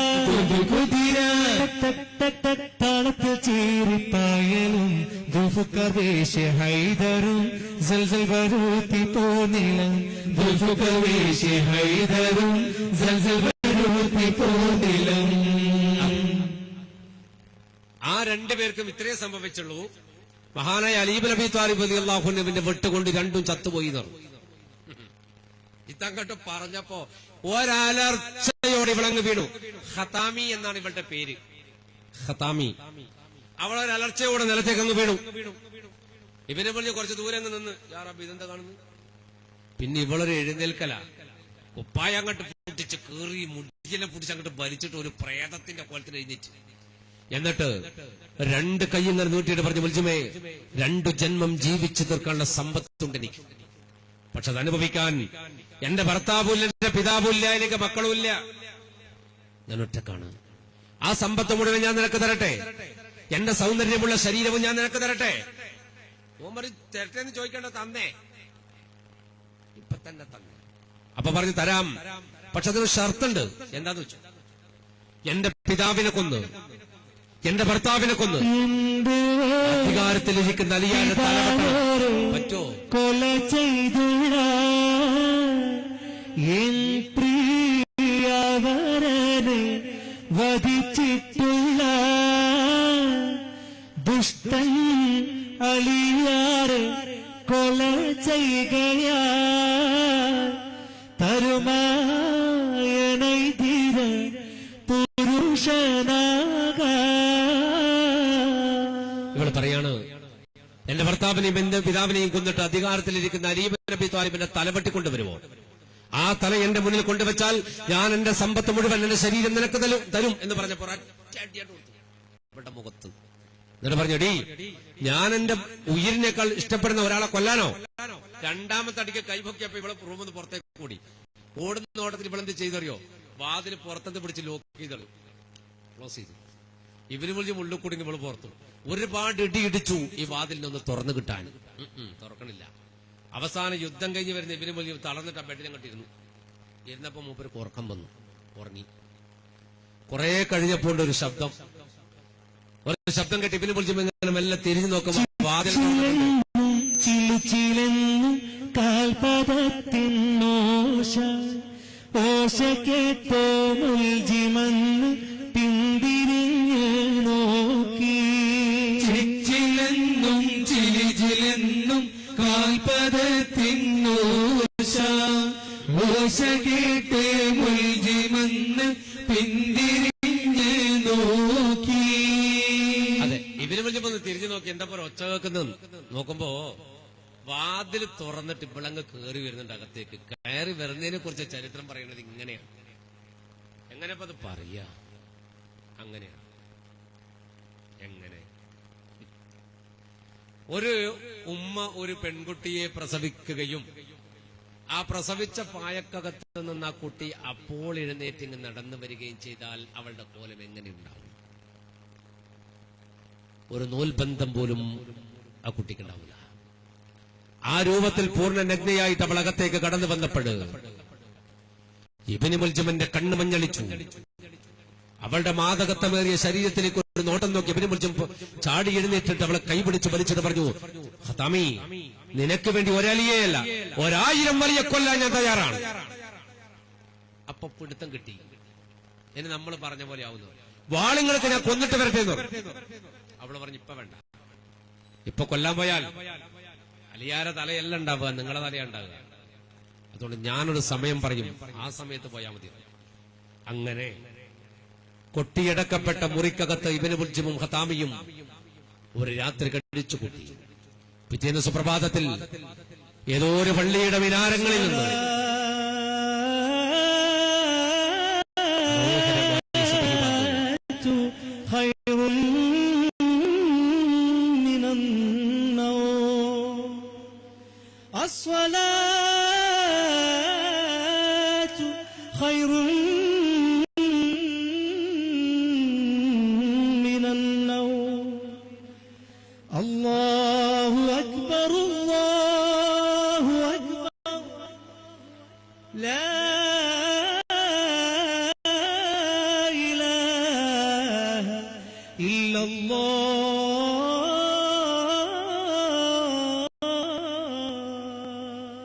മനോഹരമായി സുബഹി ബാങ്കിന്റെ മണിനാഥം മരിച്ചരിച്ച് വരുന്ന ഘട്ടം.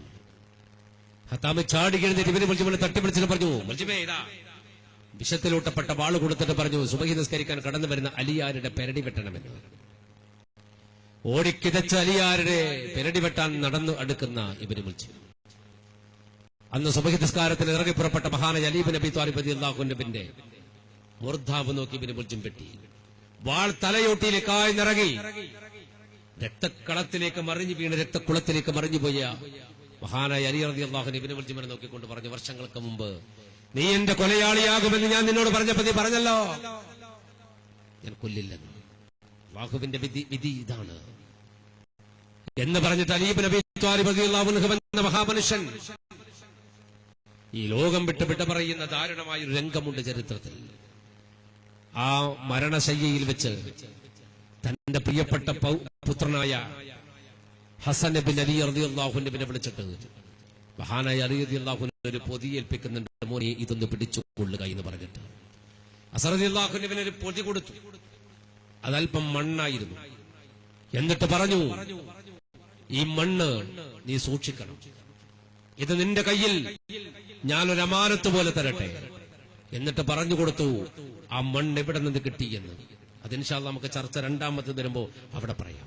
ഈ മണ്ണ് എവിടെ നിന്ന് കിട്ടിയെന്നും ഈ മണ്ണ് എന്തിനെന്റെ കയ്യിലേക്ക് നൽകിയെന്നും ആരിത് നൽകിയെന്നും മഹാനായ അലി റളിയല്ലാഹു അൻഹു ഹസൻ ബിൻ അലിയോട് പറഞ്ഞു കൊടുത്തിട്ട് ഒരു പിടി മണ്ണ് കൊടുത്തു. എന്നിട്ട് എന്നേക്കുമായി മഹാനായ അലി ലോകം വിട്ട് പറഞ്ഞു പോയി.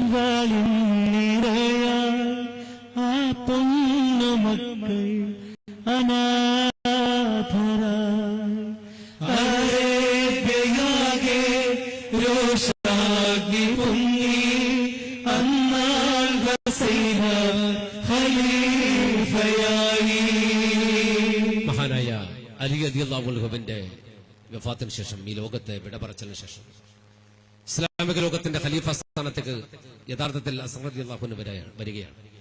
പക്ഷേ അന്ന് അറേബ്യയിലെ ജനങ്ങൾ വ്യക്തമായി 4 ഗ്രൂപ്പായിട്ടുണ്ട്, വ്യക്തമായും 4 വിഭാഗമായി മാറിയിട്ടുണ്ട്. അതിൽ പ്രബലര് സുന്നികള്, ഷിയാക്കള്, ഖവാരിജുകൾ ഇങ്ങനെ വ്യക്തമായിട്ട് ഗ്രൂപ്പായി മാറിയിട്ടുണ്ട്. ഒന്നുമില്ലാത്ത വിഭാഗം വേറെയും. ഈ 4 വിഭാഗത്തെ ഒരേ ചരടിൽ കോർത്തു കൊണ്ടുപോകാൻ കഴിയില്ല എന്ന് മനസ്സിലാക്കിയ മഹാനായ ഹസൻ റളിയല്ലാഹു അൻഹു അന്നത്തെ കൂഫയുടെ ഗവർണറായ ഹസ്രത്ത് മുആവിയ റളിയല്ലാഹു അൻഹുവിനെ മദീനയിലേക്ക് വിളിപ്പിച്ചു. കൂഫ ഗവർണറായിരുന്ന മുആവിയ റളിയല്ലാഹു അൻഹുവിനോട് പറഞ്ഞു, മുആവിയ, അധികാരം ഞാൻ നിങ്ങൾക്ക് തരാം, അറേബ്യയുടെ അധികാരം നിങ്ങളുടെ കയ്യിലേക്ക് വെച്ചു തരാം. പക്ഷെ 2 കാര്യങ്ങൾ നിങ്ങൾ എനിക്ക് ചെയ്തു തരണം. മഹാനായ ഹസ്രത്ത് മുആവിയ റളിയല്ലാഹു അൻഹു എന്താ വേണ്ടതെന്ന് വെച്ചു. അപ്പൊ പറഞ്ഞു, ഒന്ന്, എന്റെ പിതാവ് അലി ഇബ്നു അബീ ത്വാലിബിനെ കുറിച്ച് ചില അപവാദങ്ങൾ രാജ്യത്ത് നടപ്പിൽ വരുന്നുണ്ട്, അതിന്റെ നിജസ്ഥിതി മനസ്സിലാക്കുകയും അതില്ലായ്മ ചെയ്യുകയും ചെയ്യണം. ആയിക്കോട്ടെ എന്നോ. 2, നബി കുടുംബത്തിന് ബൈത്തുൽ മാലിൽ നിന്ന് ജീവിക്കാനുള്ള ഒരു മാലിഹാൻ എന്ന് പറഞ്ഞ ഒരു പെൻഷൻ, റസൂലുള്ളാഹിന്റെ കുടുംബത്തിന് ജീവിക്കാൻ ഒരു ചില്ലറ പൈസ കുടുംബത്തിൽ ജീവിക്കാൻ വേണ്ടി തരണം. അത് 2ഉം ഞാൻ ചെയ്തോളാം എന്ന് പറഞ്ഞിട്ട് മഹാനായ ഹസ്രത്ത് മുആവിയ റളിയല്ലാഹു അൻഹു ഇസ്ലാമിക ലോകത്തിന്റെ ഭരണസാരഥ്യം ഏറ്റെടുക്കുന്നു. പരിശുദ്ധ തൗഹീദിൻ പ്രഭനാടെങ്ങും പരത്തി, പരിശുദ്ധ തൗഹീദിൻ പ്രഭനാടെങ്ങും പരത്തി, പരിശുദ്ധനാം മുആവിയ ഭരിച്ചിടുന്നതാ, പരിശുദ്ധനാം മുആവിയ ഭരിച്ചിടുന്നതാ. പരിശുദ്ധ തൗഹീദിൻ പ്രഭനാടെങ്ങും പരത്തി, പരിശുദ്ധ തൗഹീദിൻ പ്രഭനാടെങ്ങും പരത്തി, പരിശുദ്ധനാം മുആവിയ ഭരിച്ചിടുന്നതാ, പരിശുദ്ധനാം മുആവിയ ഭരിച്ചിടുന്നതാ. തിരുത്വാഹ റസൂലിൻ കുടുംബത്തോടളവട്ട, തിരുത്വാഹ റസൂലിൻ കുടുംബത്തോടളവട്ട, തിരിശം പുലർത്തി നാടു ഭരിക്കുന്നു ഖലീഫ. പരിശുദ്ധ തൗഹീദിൻ പ്രഭനാടെങ്ങും പരത്തി, പരിശുദ്ധ തൗഹീദിൻ പ്രഭനാടെങ്ങും പരത്തി, പരിശുദ്ധനാം മുആവിയ ഭരിച്ചിടുന്നതാ, പരിശുദ്ധനാം മുആവിയ ഭരിച്ചിടുന്നതാ. മുആവിയ റളിയല്ലാഹു അൻഹു ഹസൻ റളിയല്ലാഹു അൻഹു പറഞ്ഞ പോലെ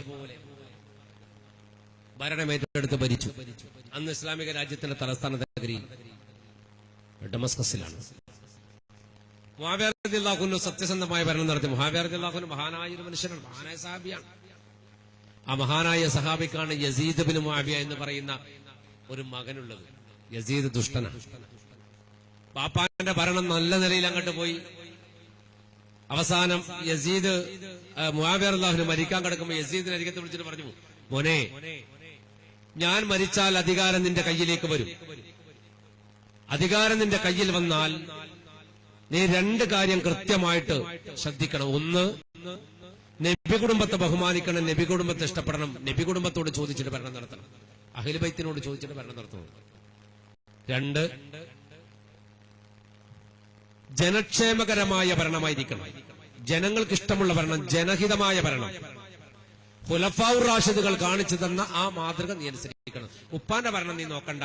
ഉപ്പാക്ക് ഒരുപാട് അപാകതകൾ പറ്റുന്നുണ്ട്. ഒരു ഉപ്പ മകനോട് ആ ഒരു വിനയം കൊണ്ട് പറയാണ്, ഉപ്പാക്ക് ഒരുപാട് അപാകതകൾ സംഭവിച്ചിട്ടുണ്ടാവാം, പക്ഷെ ഉപ്പാന്റെ ഭരണമല്ല നോക്കേണ്ടത്, നീ ഖുലഫാഉർ റാഷിദുകളുടെ ഭരണം നോക്കുക. 4 ഖുലഫാഉർ റാഷിദുകളുടെ ഭരണം, എന്നിട്ട് അവരുടെ ഭരണത്തിനനുസരിച്ച് ഭരിക്കുക. നബി കുടുംബത്തിൽ ഈ 2 കാര്യം നീ ചെയ്യണം. അപ്പൊ യസീദ് ഉപ്പാനോട് പറഞ്ഞു, വാപ്പാ, നിങ്ങളെ ചിലപ്പോ മരിക്കാൻ പോകല്ലേ, ഭരണം എന്റെ കയ്യിൽ വന്നാല് ഞാൻ എന്റെ ഇഷ്ടത്തിന് വെച്ചോളാറ്. കാരണം ഖുലഫാഉർ റാഷിദുകൾ ഭരിച്ചത് അവരുടെ ഇഷ്ടത്തിനല്ലേ, ഞാൻ എന്റെ ഇഷ്ടത്തിന് വെച്ചോളാറ്. ഈ മകനെ അധികാരത്തിൽ ഇരുത്താൻ വേണ്ടിയിട്ട് മഹാനായ ഹസ്രത്ത് മുആവിയ റളിയല്ലാഹു അൻഹു അറേബ്യൻ ലോകത്തെ എല്ലാ സ്റ്റേറ്റുകൾക്കും കത്തെഴുതി. എല്ലാ സ്റ്റേറ്റുകൾക്കും, ഒരുപാട് സ്റ്റേറ്റുകൾ ഉണ്ടല്ലോ, അതിൽ ഒരു സ്റ്റേറ്റ് മക്ക, മദീന, അതുപോലെ തന്നെ ഈജിപ്ത്, കൂഫ, ഇതൊക്കെ ഓരോ സ്റ്റേറ്റുകളാണ്. അപ്പൊ എല്ലാ സ്റ്റേറ്റിലെ ഗവർണർമാർക്കും കത്തെഴുതി, എന്റെ മകൻ യസീദിനെ അടുത്ത ഖലീഫയായി വാഴിക്കണമെന്ന്. കുറെ ആൾക്കാർ അനുകൂല മറുപടി എഴുതി, ആയിക്കോട്ടെ ആയിക്കോട്ടെ ആയിക്കോട്ടെ. ഏറ്റവും കൂടുതൽ യസീദിനെ എതിർത്തത് മക്ക, മദീന ഗവർണർമാരാണ്. അതിൽ മക്ക ഗവർണറായിരുന്ന അബ്ദുല്ലാഹ് ഇബ്നു സുബൈർ റളിയല്ലാഹു അൻഹുവാണ് ഏറ്റവും കൂടുതൽ എതിർപ്പ് പ്രകടിപ്പിച്ചത്. അബ്ദുല്ലാഹ് ഇബ്നു സുബൈർ റളിയല്ലാഹു അൻഹു വ്യക്തമായിട്ട് കത്തെഴുതിയിട്ട് മുആവിയ റളിയല്ലാഹു അൻഹുവിനോട് പറഞ്ഞു, താങ്കളുടെ മകൻ ദുഷ്ടനാണ്, തെമ്മാടിയാണ്. ആ മകനെ പിടിച്ചിട്ട് ഒരു നല്ല ഭരണം നടക്കുന്ന അറേബ്യയുടെ ഭരണാധികാരത്തിലെത്തിയാൽ ഈ രാജ്യം കുട്ടിച്ചോറാകും, അത് പറ്റില്ല. അവനല്ലാതെ വേറെ ആരെയെങ്കിലും ഭരിക്കാൻ നോക്ക്, യസീദിനെ അധികാരത്തിലിരുത്താൻ പാടില്ല, അവൻ ദുഷ്ടനാണെന്നോ. എങ്കിൽ ഒരു പട നയിച്ചുകൊണ്ട് മക്കയിലേക്ക് വന്നു ഹസ്രത്ത് മുആവിയ റളിയല്ലാഹു അൻഹു. ഇതൊരു വലിയ ചരിത്രമാണ്. നമുക്ക് 2 ദിവസം ഉള്ളത് കൊണ്ട് ഞാൻ അതിന്റെ ഷോർട്ടേ പറയൂ. ഒരു വലിയ ചരിത്രമാണ്. മുആവിയ റളിയല്ലാഹു അൻഹു മക്കത്തേക്ക് വന്നിട്ട് യുദ്ധം ചെയ്യാൻ വേണ്ടിയിട്ട് മക്കയിൽ രക്തമുറ്റുമെന്ന് കണ്ടപ്പോ മഹാനായ അബ്ദുല്ലാഹ് ഇബ്നു സുബൈർ റളിയല്ലാഹു അൻഹു യുദ്ധം ഒഴിവാക്കി മാറുകയാണ് ചെയ്തത്. അങ്ങനെ ഒരു സംഭവമാണിത്. സത്യത്തിൽ പറയാ, മുആവിയ റളിയല്ലാഹു അൻഹു വഫാത്തായി. മുആവിയ റളിയല്ലാഹു അൻഹു വഫാത്തായിട്ട് ഇവൻ അധികാരം ഏറ്റെടുത്തു. ആര്? യസീദ്. യസീദ് അധികാരം ഏറ്റെടുത്ത ഉടനെ, ഞാൻ ഒരു കാര്യം പറയട്ടെ, നിങ്ങൾ മറ്റു കഥകൾ കേൾക്കുമ്പോഴത്തെ ഒരു ഇതൊന്നും ഈ കഥക്ക് ഉണ്ടാവില്ല. ഇതൊരു വസ്തുതാപരമായ ഒരു സംഭവമാണ്. ഇത് യഥാർത്ഥത്തിൽ നമുക്ക് വേറൊന്നും പറയാൻ സമയം കിട്ടാത്ത ഒരു കഥ കൂടിയാണ്. ഇത് പ്രവാചക കുടുംബത്തിനെ, പരിശുദ്ധ റസൂൽ മുഹമ്മദ് മുസ്തഫ സല്ലല്ലാഹു അലൈഹി വസല്ലമയുടെ കുടുംബത്തിനെ ലോകത്ത് ഏറ്റവും കൂടുതൽ വേദനിപ്പിച്ച ഒരു ചരിത്രമാണ്.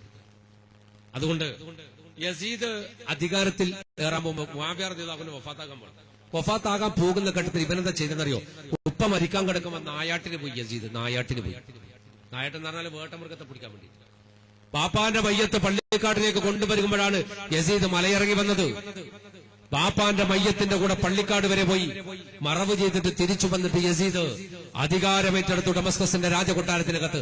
എന്നിട്ട് അവൻ ലോകത്തോട് പ്രഖ്യാപിച്ച 2 പ്രഖ്യാപനം. അതിൽ ആദ്യത്തേത്, എന്റെ പിതാവ് നബി കുടുംബത്തിന് കൊടുത്ത മാലിഖാൻ എന്ന് പറയുന്ന ബൈത്തുൽ മാലിലെ പെൻഷൻ സമ്പ്രദായം ഞാൻ ഇന്നുകൊണ്ട് നിർത്തി എന്നതാണ് ആദ്യത്തെ കുടുംബത്തിനെതിരെ അവഗണിച്ചു അവൻ വാഴുന്നേ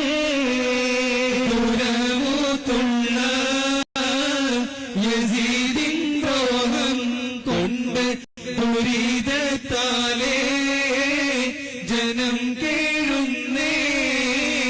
കൊടുമ കൊല്ലും ദുരിതം കേറി മധ്യർ സഹിയില്ലാതെ കരളും നീറി പഹയം നാട്ടി പലതും കാട്ടി നബിതൻ കുടുംബത്തെയും അവനും നാട്ടി. ബൈത്തിൻ അവകാശ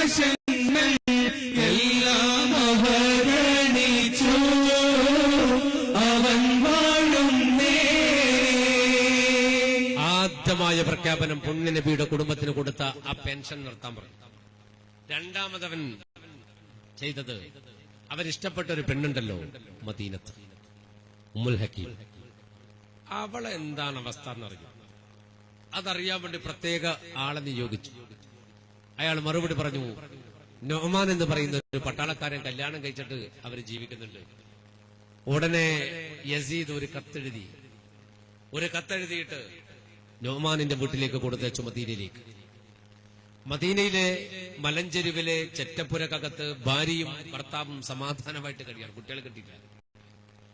സമാധാനമായി കഴിയെ. ഭാര്യയും ഭർത്താവും ഒന്നിച്ച് ഭക്ഷണം കഴിക്കാതിരിക്കാണ്. ഭാര്യയും ഭർത്താവും ഒന്നിച്ച് ഭക്ഷണം കഴിക്കാൻ സുന്നത്താണ്. ഒന്നിച്ച് കഴിക്കണം. നമ്മളെവിടെ കഴിക്കാൻ? നമ്മള് കൊണ്ടുവെക്കൽ മാത്രമേ ഓക്ക് പണിയുള്ളൂ. നടന്നു പോക്കാൻ പിന്നോളെ പണി. ഒന്നിച്ചിരിക്കാൻ ഇപ്പം കുറെയൊക്കെ മാറിയിട്ടുണ്ട്. ഇപ്പൊ സുന്നത്തെന്ന് വിചാരിച്ചിട്ടല്ല, ഫാഷൻ എന്ന് പറഞ്ഞിട്ടിരിക്കുന്നത്. അപ്പോ രണ്ടാൾ ഒന്നിച്ച് ഭക്ഷണം കഴിക്കാൻ ഇരിക്കുമ്പോഴാണ് ഡോറിന് ആരോ വന്ന് മുട്ടിയത്. ഡോറിന് മുട്ടിയപ്പോ ഭാര്യ ഭർത്താവോട് പറഞ്ഞു, ആരോ മുട്ടുന്നുണ്ട്. ഉടനെ ഭർത്താവ് എഴുന്നേറ്റിട്ട് വാതിൽ തുറന്നു. അങ്ങനെ വേണ്ടത് കേട്ടോ, ആണുങ്ങൾ പുരയിലുണ്ടെങ്കിൽ ആണുങ്ങളെ വാതിൽ തുറക്കണ്ടേ. അല്ലാണ്ട് നമ്മളവിടെ ചാരാസരി കുത്തിയിരുന്നിട്ട് പെണ്ണിനോട് വാതിൽ തുറക്കാൻ പറയാൻ പാടില്ല. വാതിൽ തുറന്നപ്പോ അസ്സലാമു അലൈക്കും. വലൈക്കും സലാം. ഒരു കത്തുണ്ട്. ആര് തന്നതാ? യസീദ് തന്നതാ. ഞെട്ടിപ്പോയി. ഖലീഫ യസീദോ? അതെ, യസീദ് തന്നതാ. ഇവർക്ക് എന്താണ് ഞാറില്ല. കത്ത് പൊട്ടിച്ചു. നോമ കത്ത് വായിക്കാം. കത്തിങ്ങനെ വായിക്കുമ്പോ നോമങ്ങനെ ചിരിക്കുന്നുണ്ട്. അപ്പൊ ഭാര്യ അങ്ങനെ നോക്കി. മാപ്പിള എന്താ കത്ത് കണ്ടപ്പോ ചിരിക്കുന്നു? കത്തിലെന്താ വിവരം എന്നറിയാൻ ഭാര്യ എഴുന്നേറ്റു. ഭാര്യ ബാക്കിൽ വന്നിട്ട് ചുമലിന്റെ അടുത്ത് ഇങ്ങനെ കത്ത് വായിക്കും. ഇവിടെ വന്നിട്ട് നോക്കാലോ, പെണ്ണുങ്ങൾക്ക് നോക്കാം. ഭാര്യക്ക് നോക്കുമ്പോ കത്തിൽ യസീദ് എഴുതിയ പ്രിയപ്പെട്ട നോമാനെ, ഖലീഫ യസീദാണ് കത്തെഴുതുന്നത്. ഞാൻ സ്റ്റേറ്റുകളുടെ ഗവർണർമാരെയൊക്കെ മാറ്റിക്കൊണ്ടിരിക്കുകയാണ്. ഞാൻ പുതിയ ഖലീഫയാണല്ലോ. പുതിയ ഒരാൾ അധികാരത്തിലേറിയാൽ സ്റ്റേറ്റിന്റെ ഗവർണർമാരെയൊക്കെ മാറ്റും. അപ്പൊ നമ്മുടെ നാട്ടിലൊക്കെ മാറ്റും. ഇന്ത്യയിൽ പുതിയ ഭരണം വരുമ്പോൾ ഓരോ സ്റ്റേറ്റിലെ ഗവർണർമാരെ മാറ്റിക്കൊണ്ടിരിക്കും. അപ്പൊ ഞാനിങ്ങനെ ഗവർണർമാരെ മാറ്റാണ്. പ്രഗത്ഭരായ ചെറുപ്പക്കാരെയാണ് എനിക്ക് ഗവർണറായിട്ട് വേണ്ടത്. ആ രൂപത്തിൽ അറിയുമ്പോൾ നിങ്ങൾ പ്രഗത്ഭനായ ഒരു ആളാണ് എന്ന് എനിക്ക് മനസ്സിലാകുന്നുണ്ട്. എനിക്ക് വിവരം കിട്ടിയിട്ടുണ്ട്. അതുകൊണ്ട് കത്ത് കിട്ടിയ ഉടനെ നിങ്ങൾ വന്ന ദൂതന്റെ കൂടെ നേരെ ഡമസ്കസിൽ വരണം. നിങ്ങളെ ഞാൻ ഗവർണറാക്കാൻ ഉദ്ദേശിക്കുന്നുണ്ട്. ഈ കത്ത് വായിച്ചിട്ട് നോമാൻ പറഞ്ഞു, എടേ നീ കഥയറിയോ? എന്താ? ഞാൻ താൻ ഗവർണർ, നീ താൻ ഗവർണറുടെ പൊണ്ടാട്ടി. പൊണ്ടാട്ടി എന്ന് പറഞ്ഞാല് പൊണ്ടാട്ടി എന്ന് പറഞ്ഞേ ഭാര്യ. തമിഴ്നാട്ടില് പൊണ്ടാട്ടി എന്ന് പറയും. സംസാരം എന്നും പറയും. അവിടെ പോയിട്ട് സംസാരം ശരിയില്ല എന്ന് പറഞ്ഞാൽ അടിങ്ങ് പാർസലായിട്ട് വരും. നിങ്ങളെ സംസാരം ശരിയില്ല എന്ന് പോയിട്ട് പറഞ്ഞാല് ഭാര്യ. അണ്ണന്മാരുടെ ഭാഷ അങ്ങനെയാണ്. അങ്ങനെ പല അണ്ണന്മാർ നിങ്ങൾ കേട്ട പണ്ടേ നമ്മൾ പഠിച്ചൊരു കഥയല്ല മോനെ. ആമയും മോയിൽ ഓട്ട മത്സരം നടത്തിയ കഥ പഠിച്ചിട്ട് നിങ്ങൾ ആമയും മോയിൽ ഓട്ട മത്സരം നടത്തിയിട്ട് ആരാ ജയിച്ചേ? ആമാ. ഇതാ നമ്മൾ പഠിച്ച. ഞാനും ചെറുപ്പത്തിൽ അങ്ങനെയാണ് പഠിച്ചത്. ഇപ്പൊ അടുത്ത കാലത്ത് അതിന്റെ സത്യം മനസ്സിലായി. എന്താ സംഭവം എന്നറിയോ? ആമയും മോയിലും ഓട്ട മത്സരം നടത്തുമ്പോ ആ മത്സരത്തിൽ ജഡ്ജി എന്നത് രണ്ണച്ചയും. അപ്പൊ മുയലിനെ ജയിച്ചത്, ആമ ജയിച്ചിട്ടില്ല. മുയലിനെ ജയിച്ചത്. അപ്പൊ ഒരു മലയാളി പോയി ചോദിച്ചതാ, സർ മുയലല്ലേ ജയിച്ചത്? അപ്പൊ അണ്ണാച്ചി പറഞ്ഞു ആമാ. അങ്ങനെയാണ് ഈ ആമ ജയിച്ചത് നായി. അപ്പൊ സത്യം തിരിഞ്ഞില്ല പോലെ. നാളെ തിങ്കളാഴ്ചയല്ലേ സ്കൂളിൽ പോയിട്ട് പറഞ്ഞ ടീച്ചറോട്, പഴയ കഥയെല്ലാം പറഞ്ഞേക്ക്, പുതിയ സത്യം ഇതാന്ന് പറഞ്ഞു. ഈ അണ്ണന്മാരുടെ ഭാഷ അങ്ങനെയാണ്, രസകരമായ ഭാഷ. അങ്ങനെ പല ചില വാക്കുകൾക്ക് ചില അർത്ഥമുണ്ട്. ഞാൻ ഇന്ന് എന്റെ ഭാര്യയെ തല്ലിയില്ല എന്ന് നിങ്ങൾ പറഞ്ഞു നോക്കിയാട്ടെ. ഞാൻ ഇന്ന് എന്റെ ഭാര്യയെ തല്ലിയില്ല. നിങ്ങൾക്ക് എത്ര അർത്ഥം കിട്ടി? ഒരർത്ഥം കിട്ടി. ഞാൻ ഇന്ന് എന്റെ ഭാര്യയെ തല്ലിയില്ല. നിങ്ങൾ എന്നെ നോക്കണ്ട, ഞാൻ തല്ലിയിട്ട് വന്നെന്ന് വിചാരിക്കണ്ട. എല്ലാവരുടെ കാര്യമാണ് പറഞ്ഞത്. ഞാൻ ഇന്ന് എന്റെ ഭാര്യയെ തല്ലിയില്ല. ഒരർത്ഥം കിട്ടി. ഞാൻ ഇന്ന് എന്റെ ഭാര്യയെ തല്ലിയില്ല. ഇതിന്റെ അർത്ഥം എത്ര മാറ്റം അറിയാം നമുക്ക്? അതിന്റെ ഓരോ വാക്കിനും ശ്രദ്ധ കൊടുത്താൽ മതി, കുറച്ച് കടുപ്പിച്ചാൽ മതി.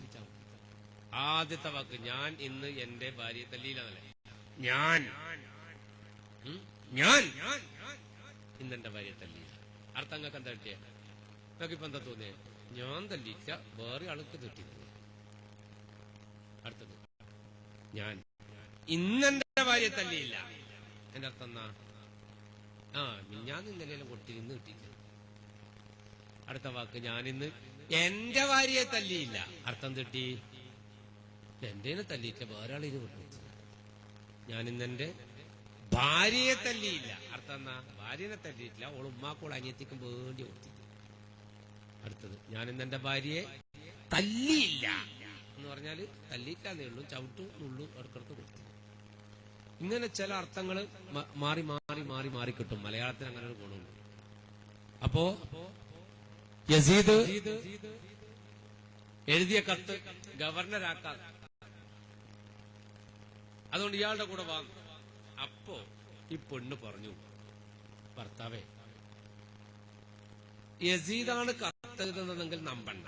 ആ കാക്കത്ത് കിട്ടത്തന്നെ ഞാൻ ഒരിക്കൽ കണ്ടിട്ടുണ്ട്. ഓന്റെ മോന്ത കണ്ടപ്പം തന്നെ എനിക്കറിയാം ലെവലല്ല, ആള് ലെവലല്ല. അതുകൊണ്ട് നിങ്ങൾ അവിയേക്ക് പോണ്ട. എടി, ഇത് ഞാൻ അപേക്ഷ കൊടുത്തിട്ട് വന്ന മറുപടി അല്ല. എന്റെ കഴിവും തന്റെ ഇടവും കണ്ടിട്ട് എനിക്ക് നേരിട്ട് വിവരം അറിയിച്ച. ഞാൻ വിവരം അറിയിച്ചല്ലോ, ഇങ്ങോട്ട് പോകണമെന്ന് പറഞ്ഞല്ലോ. ഇയാൾ എന്നെ കഴിവറിഞ്ഞിട്ട് ഇതാക്കിയതല്ലേ. അതുകൊണ്ട് ഞാൻ ഏതായാലും ഒന്ന് പോയി നോക്കി വരാം. അപ്പൊ പറഞ്ഞ് ഭക്ഷണം കഴിച്ചിട്ട് വിടറ്. ഭക്ഷണം എല്ലാവരും പയ്യെ കഴിക്കാം, ഗവർണറായിട്ട് വരട്ടെയാണ്. പെണ്ണ് പറഞ്ഞു, അല്ല ഇത് തിന്നിട്ട് പോയിക്കോ. ഭക്ഷണം പിന്നെ, ഞാൻ ഗവർണറാകാൻ പോവാ. അതങ്ങനെ തന്നെയാണ്, നമ്മളും അങ്ങനെ തന്നെയാണ്. നമുക്ക് സന്തോഷമുള്ള കാര്യം വന്നാൽ തിന്നാനൊന്നും വേണാവില്ല അല്ലെ. പക്ഷെ നമ്മള് തിന്നാൻ വേണാവില്ല എന്നേ ഉള്ളൂ. വേഗം പാർസലാക്കിയിട്ട് ബാഗിൽ വെക്കും. മൂപ്പര് പോയി അയാളുടെ കൂടെ ഡമസ്കസിലെത്തുമ്പോ യസീദ് ഇങ്ങനെ കാത്തു നിൽക്കുകയായിരുന്നു. യസീദ് കെട്ടിപ്പിടിച്ചിട്ട് പറഞ്ഞു, നൊമാൻ, ഞാൻ നിങ്ങളെ കുറിച്ച് മനസ്സിലാക്കിയിട്ട് തന്നെയാണ് വിളിച്ചത്. വാ. കൂട്ടിക്കൊണ്ടുപോയി. പോണ വഴിയിൽ ഇങ്ങനെ വർത്താനം പറയുന്നുണ്ട്. അകത്തേക്ക് കൊണ്ടുപോകാൻ നടന്നിട്ട് അവരെത്തിയത് ഒരു ഇരുളടഞ്ഞ മുറിയിലായിരുന്നു. ഒരൊറ്റ വാതിൽ, ജനല് പോലുമില്ലാത്ത ഒരു വാതിൽ മാത്രമുള്ള ഒരു ഇരുളടഞ്ഞ മുറിക്കകത്ത്. നേരെ രണ്ടുപേരും നടന്നങ്ങോട്ട് കയറി. വർത്താനം പറഞ്ഞ് ഇങ്ങനെ കയറി വന്നതാ.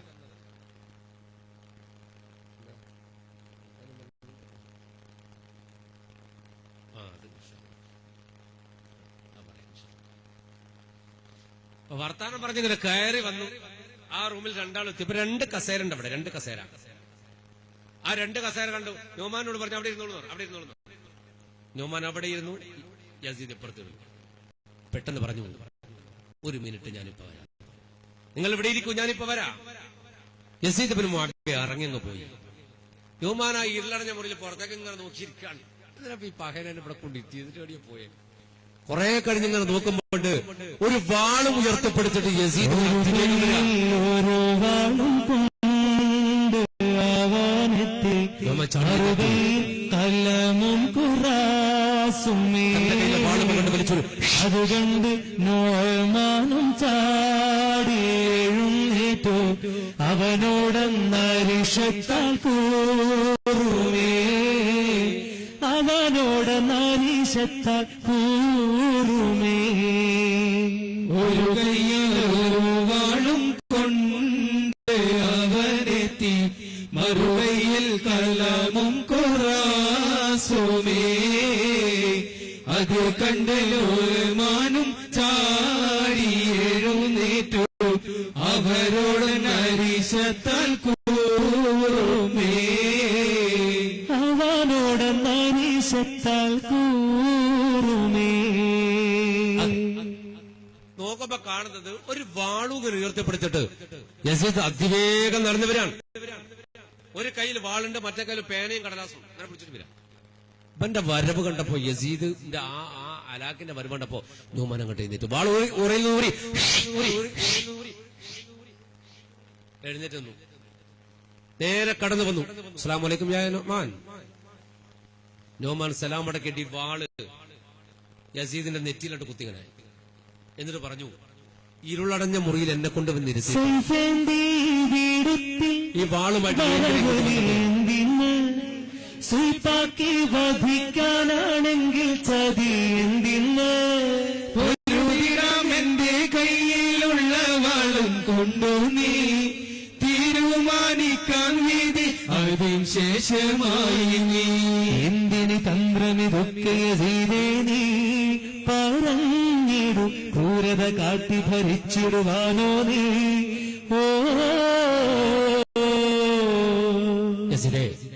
ഈ ഇരുട്ടടഞ്ഞ മുറിയിൽ കൊണ്ടുവന്നിരുത്തിയിട്ട് മൂർച്ചയുള്ള വാളും ഒരുക്കിയെടുത്തിട്ട് നേരെ വരുന്നത് എന്നെ കൊല്ലാനാണോ, എന്നെ ചതിക്കാനാണോ? അങ്ങനെയാണെങ്കിൽ ഞാൻ എന്ത് തെറ്റാ നിന്നോട് ചെയ്തത്? ഞാനും നീ ഒരു തെറ്റും ചെയ്തിട്ട് ഒരു ബന്ധവുമില്ലല്ലോ, പിന്നെ നീ ഇതിലെ വാളും കൊണ്ടും ഇങ്ങോട്ട് വന്നത്? നീ അങ്ങനെ കൊല്ലാൻ തീരുമാനിക്കുകയാണെങ്കിൽ എന്റെ കയ്യിലുള്ള വാളാ നിന്റെ നെറ്റിയിൽ ഞാൻ മുട്ടിച്ചു വെച്ചത്. ഭരണാധികാരിയുടെ നെറ്റിത്തടത്തിലാണ് ഒരു പട്ടാളക്കാരൻ വാളിങ്ങനെ മുട്ടിച്ചു വെച്ചത്. പറഞ്ഞത് നിന്റെ വാളും എന്റെ വാളും തമ്മിൽ ഒരു ബലാബല പരീക്ഷണം നടത്തി നോക്കാം, എന്നിട്ട് തീരുമാനിക്കാം നമുക്ക് ഗവർണറാകണോ വേണ്ടയോ. യസീദ് പൊട്ടിച്ചിരിച്ചു. എന്നിട്ട് ഈ വാള് തന്റെ വാളോട് തട്ടി മാറ്റിയിട്ട് പറഞ്ഞു, ഇരിക്കണോ മാനെ ഇരിക്കുകയാണ്.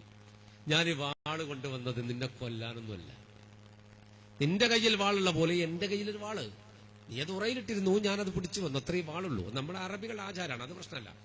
നിനക്ക് ഞാൻ കൊണ്ടുവന്നത് ഇതാണ്, ഇത് പിടിച്ചോർ. ഇടത്ത കൈ കൊണ്ട് പേനയും കടലാസും കൊടുത്ത് ഇത് പിടിക്കാം.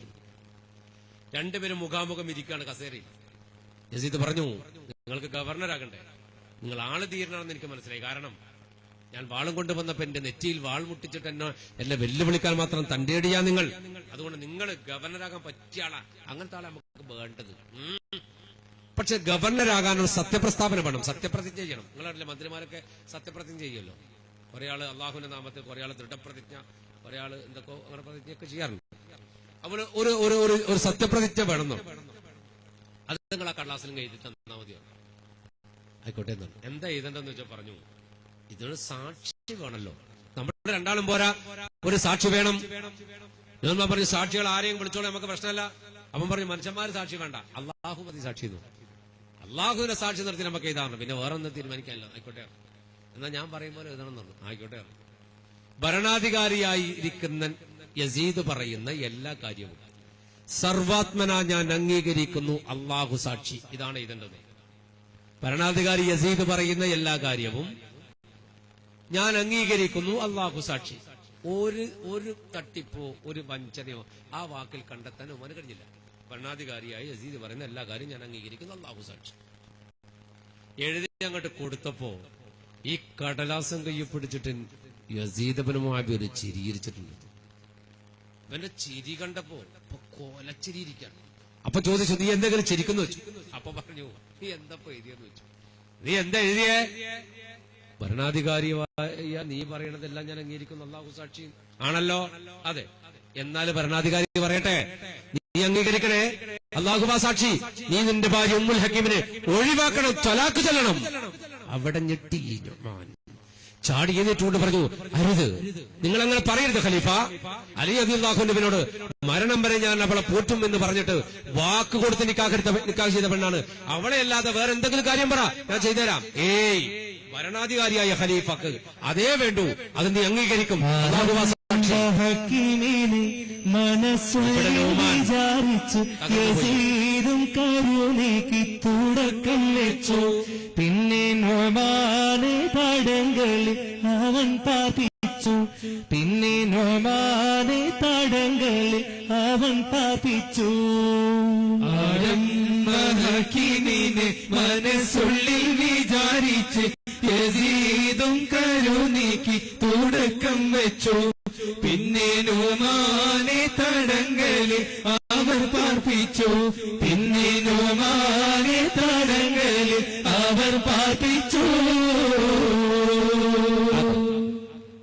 നോമാനിനോട് നീ നിന്റെ ഭാര്യ ത്വലാഖ് ചൊല്ലണം, അതേ എനിക്ക് വേണ്ടു.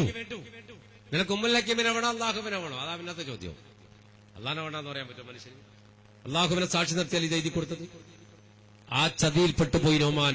അവസാനം തന്റെ പ്രിയപ്പെട്ട ഭാര്യ ഉമ്മുൽ ഹക്കീമിനെ ത്വലാഖ് ചെല്ലേണ്ട അവസ്ഥയിൽ വന്നു നോമാൻ. ആ ത്വലാഖിന്റെ വചനമടങ്ങുന്ന എഴുത്ത് മദീനയിലേക്ക് കൊടുത്തുവിട്ടു. ആ എഴുത്ത് കണ്ട പെണ്ണിന് ഒരു ഭാഗത്ത് നടന്ന മഹാചതിയെ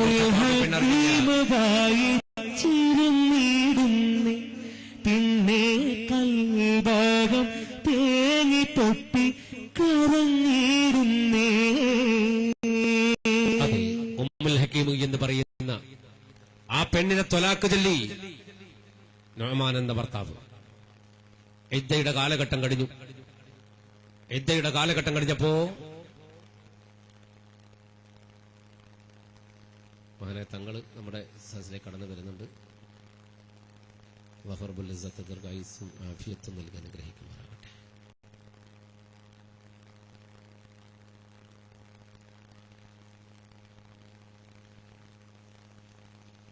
കഥയുടെ അവസാനത്തിൽ മഹാനായ തങ്ങളുടെ കൂട്ടുപ്രാർത്ഥനയുണ്ട്, അത് കഴിഞ്ഞിട്ട് എല്ലാവരും പോകാവൂ.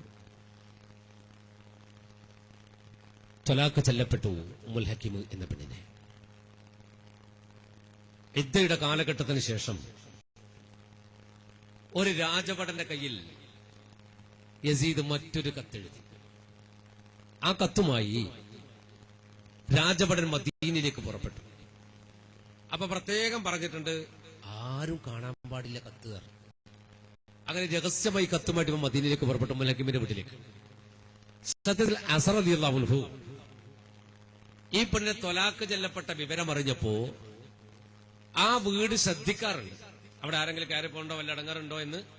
മലഞ്ചെരുവിലെ വീട്ടിൽ അസർ റളിയല്ലാഹു അൻഹു അതുവഴി ഇങ്ങനെ നടക്കും. മദീന പള്ളിയിലേക്ക് കുറച്ച് നേരത്തെ ഇറങ്ങും. അവിടെ മലഞ്ചെരുവിലൂടെ നടന്നിട്ട് ആ വീട്ടിന്റെ ഭാഗത്തുകൂടെ പോകുമായിരുന്നു. എന്തെങ്കിലും ഇടങ്ങാറുണ്ടോ? ആ വീട്ടിൽ അസർ റളിയല്ലാഹു അൻഹു ഒറ്റക്കൊരു പെണ്ണ് താമസിക്കുന്ന വീട്, അതുകൊണ്ട് വീട്ടിലേക്ക് കയറി പോകൂല. തന്റെ മകൻ ഖാസിം റളിയല്ലാഹു അൻഹുവിന്റെ കയ്യിൽ ഭക്ഷണമൊക്കെ കൊടുത്തേക്കുമായിരുന്നു ആ വീട്ടിലേക്ക്. തന്റെ ഉപ്പ പോറ്റി വളർത്തിയ മോള, അതുകൊണ്ട് ഭക്ഷണമൊക്കെ കൊടുത്തയച്ചു. അങ്ങനെ ഒരു ദിവസം അസർ റളിയല്ലാഹു അൻഹു ദുഹർ നിസ്കരിക്കാൻ വേണ്ടി മദീന പള്ളിയിലേക്ക് കുറച്ച് നേരത്തെ പുറപ്പെട്ടതാണ്. നേരത്തെ വന്നിട്ട് ആ വഴി ഇങ്ങനെ നടന്നു പോകുമ്പോൾ അസർ റളിയല്ലാഹു അൻഹു കാണുന്ന ഒരു കാഴ്ചയുണ്ട്. ആ വീട്ടിലേക്ക് ഒരുത്തൻ കയറി പോകുന്നുണ്ട്. നേരെ ആ വീട്ടിലേക്കാണ് ഉറപ്പുള്ള അസർ റളിയല്ലാഹു അൻഹു ദൂരം വിളിച്ചിട്ട് അസർ റളിയല്ലാഹു അൻഹുവിനെ കണ്ടപ്പോ ഇവൻ ഞെട്ടി. ഇവനെന്ത് ചെയ്തറിയോ? ഈ കത്താര് കാണാൻ പാടില്ല യസീദ് പറഞ്ഞല്ലോ, ഈ കത്തെല്ലാം കൂടി കുപ്പായത്തിനുള്ളിൽ ചുറ്റിപ്പിടിച്ചിങ്ങനെ മുപ്പരോ ഞങ്ങൾ വാർ അടുത്തെത്തുമ്പോ ഇവന് കൈ ഇങ്ങനെ പുറക്കുന്നിരുള്ളുന്നു. അസർ റളിയല്ലാഹു അൻഹു ചന്തിന്റെ കൈ, അതിന്റെ ഉള്ളിൽ എന്താ സാധനം വെച്ചാൽ അത് കയ്യാന്ന് പറഞ്ഞു. അങ്ങനെ ഉള്ളിൽ വെച്ച് ചോദിച്ചു. അത് ഭയങ്കര തണുപ്പായിട്ട് വെച്ചാണ്, നല്ല നട്ടുച്ചൊക്കെ വെയിലത്ത്. ഞാൻ കൈ അങ്ങടെ പുറത്തെടുക്കാണ്. പൊയ്യ പുറത്തെടുത്ത് അങ്ങനെ പിടിച്ച് എന്റെ കയ്യിൽ എന്താന്ന് വെച്ചു. കയ്യിലും ഒന്നുമില്ലായിരുന്നു. അപ്പൊ ഈ എഴുതിയ കടലാസിന്റെ കഷ്ണം പുറത്തൂടെ കാണുന്നുണ്ട് ചെറിയ രൂപത്തിൽ. എന്റെ കയ്യിൽ എന്താ? സത്യം പറയാറ്, ഇത് മദീനയാണ്, നിനക്ക് അങ്ങനെ അങ്ങോട്ട് തിരിച്ചു പോകാൻ പറ്റൂല, സംഭവം പറയാറ്. അപ്പൊ ഞാൻ പറഞ്ഞു, ഇതൊരു കത്താണ്. ആരെഴുതിയ കത്ത്? ആർക്ക് എഴുതിയ കത്ത്? യസീദ് ഇബ്നു മുആവിയ എഴുതിയ കത്ത്, ഉമ്മുൽ ഹക്കീമിന് എഴുതിയ കത്ത്. എന്താണ് കത്തിലെ വിവരം? അയാൾ പറഞ്ഞു, അതൊന്നും എനിക്കറിയില്ല, അത് കൊണ്ടുകൊടുക്കാനേ പറഞ്ഞിട്ടുള്ളൂ. അപ്പോ അസർ റളിയല്ലാഹു അൻഹു പറഞ്ഞു, അതല്ല, നീ യസീദിന്റെ യഥാർത്ഥ കിങ്കരനാണ്, നിനക്കറിയും അത്, അതുകൊണ്ട് പറ എന്താ സംഭവിച്ചു.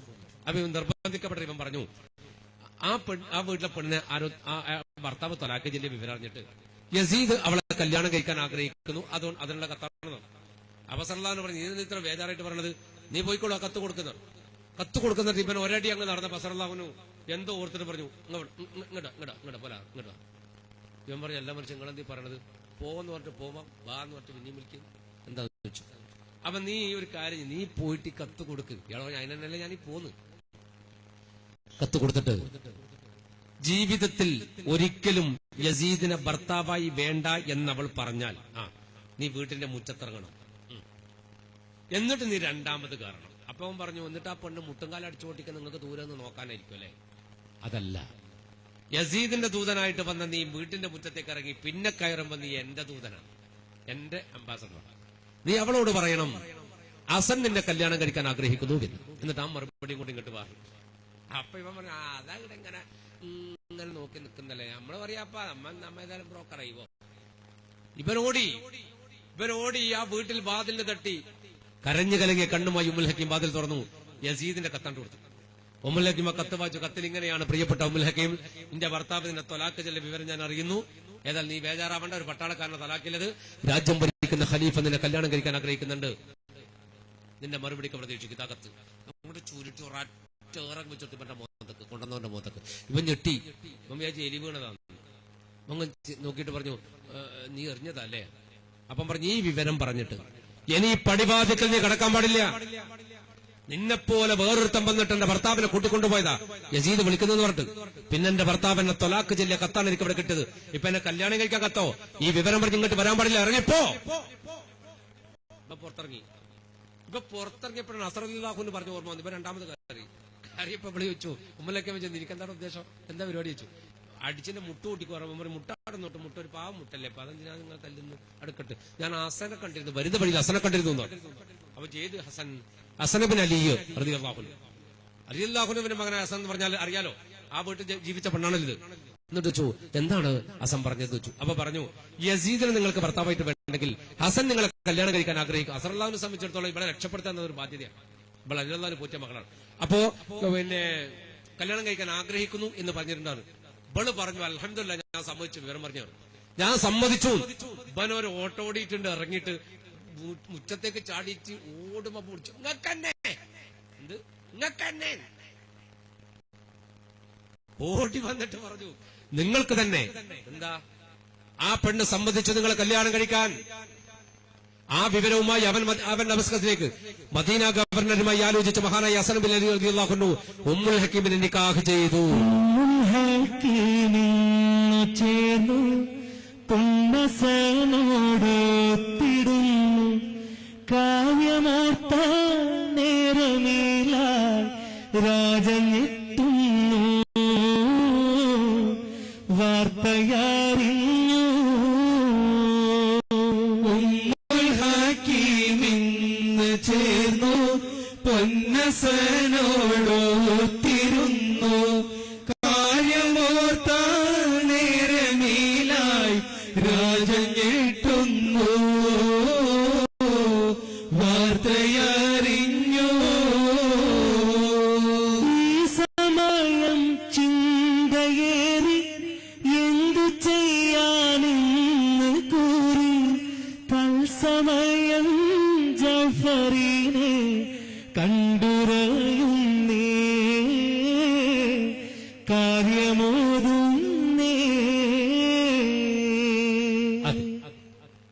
ഹസൻ റളിയല്ലാഹു അൻഹു കല്യാണം കഴിച്ചു ഉമ്മുൽ ഹക്കീമിനെ.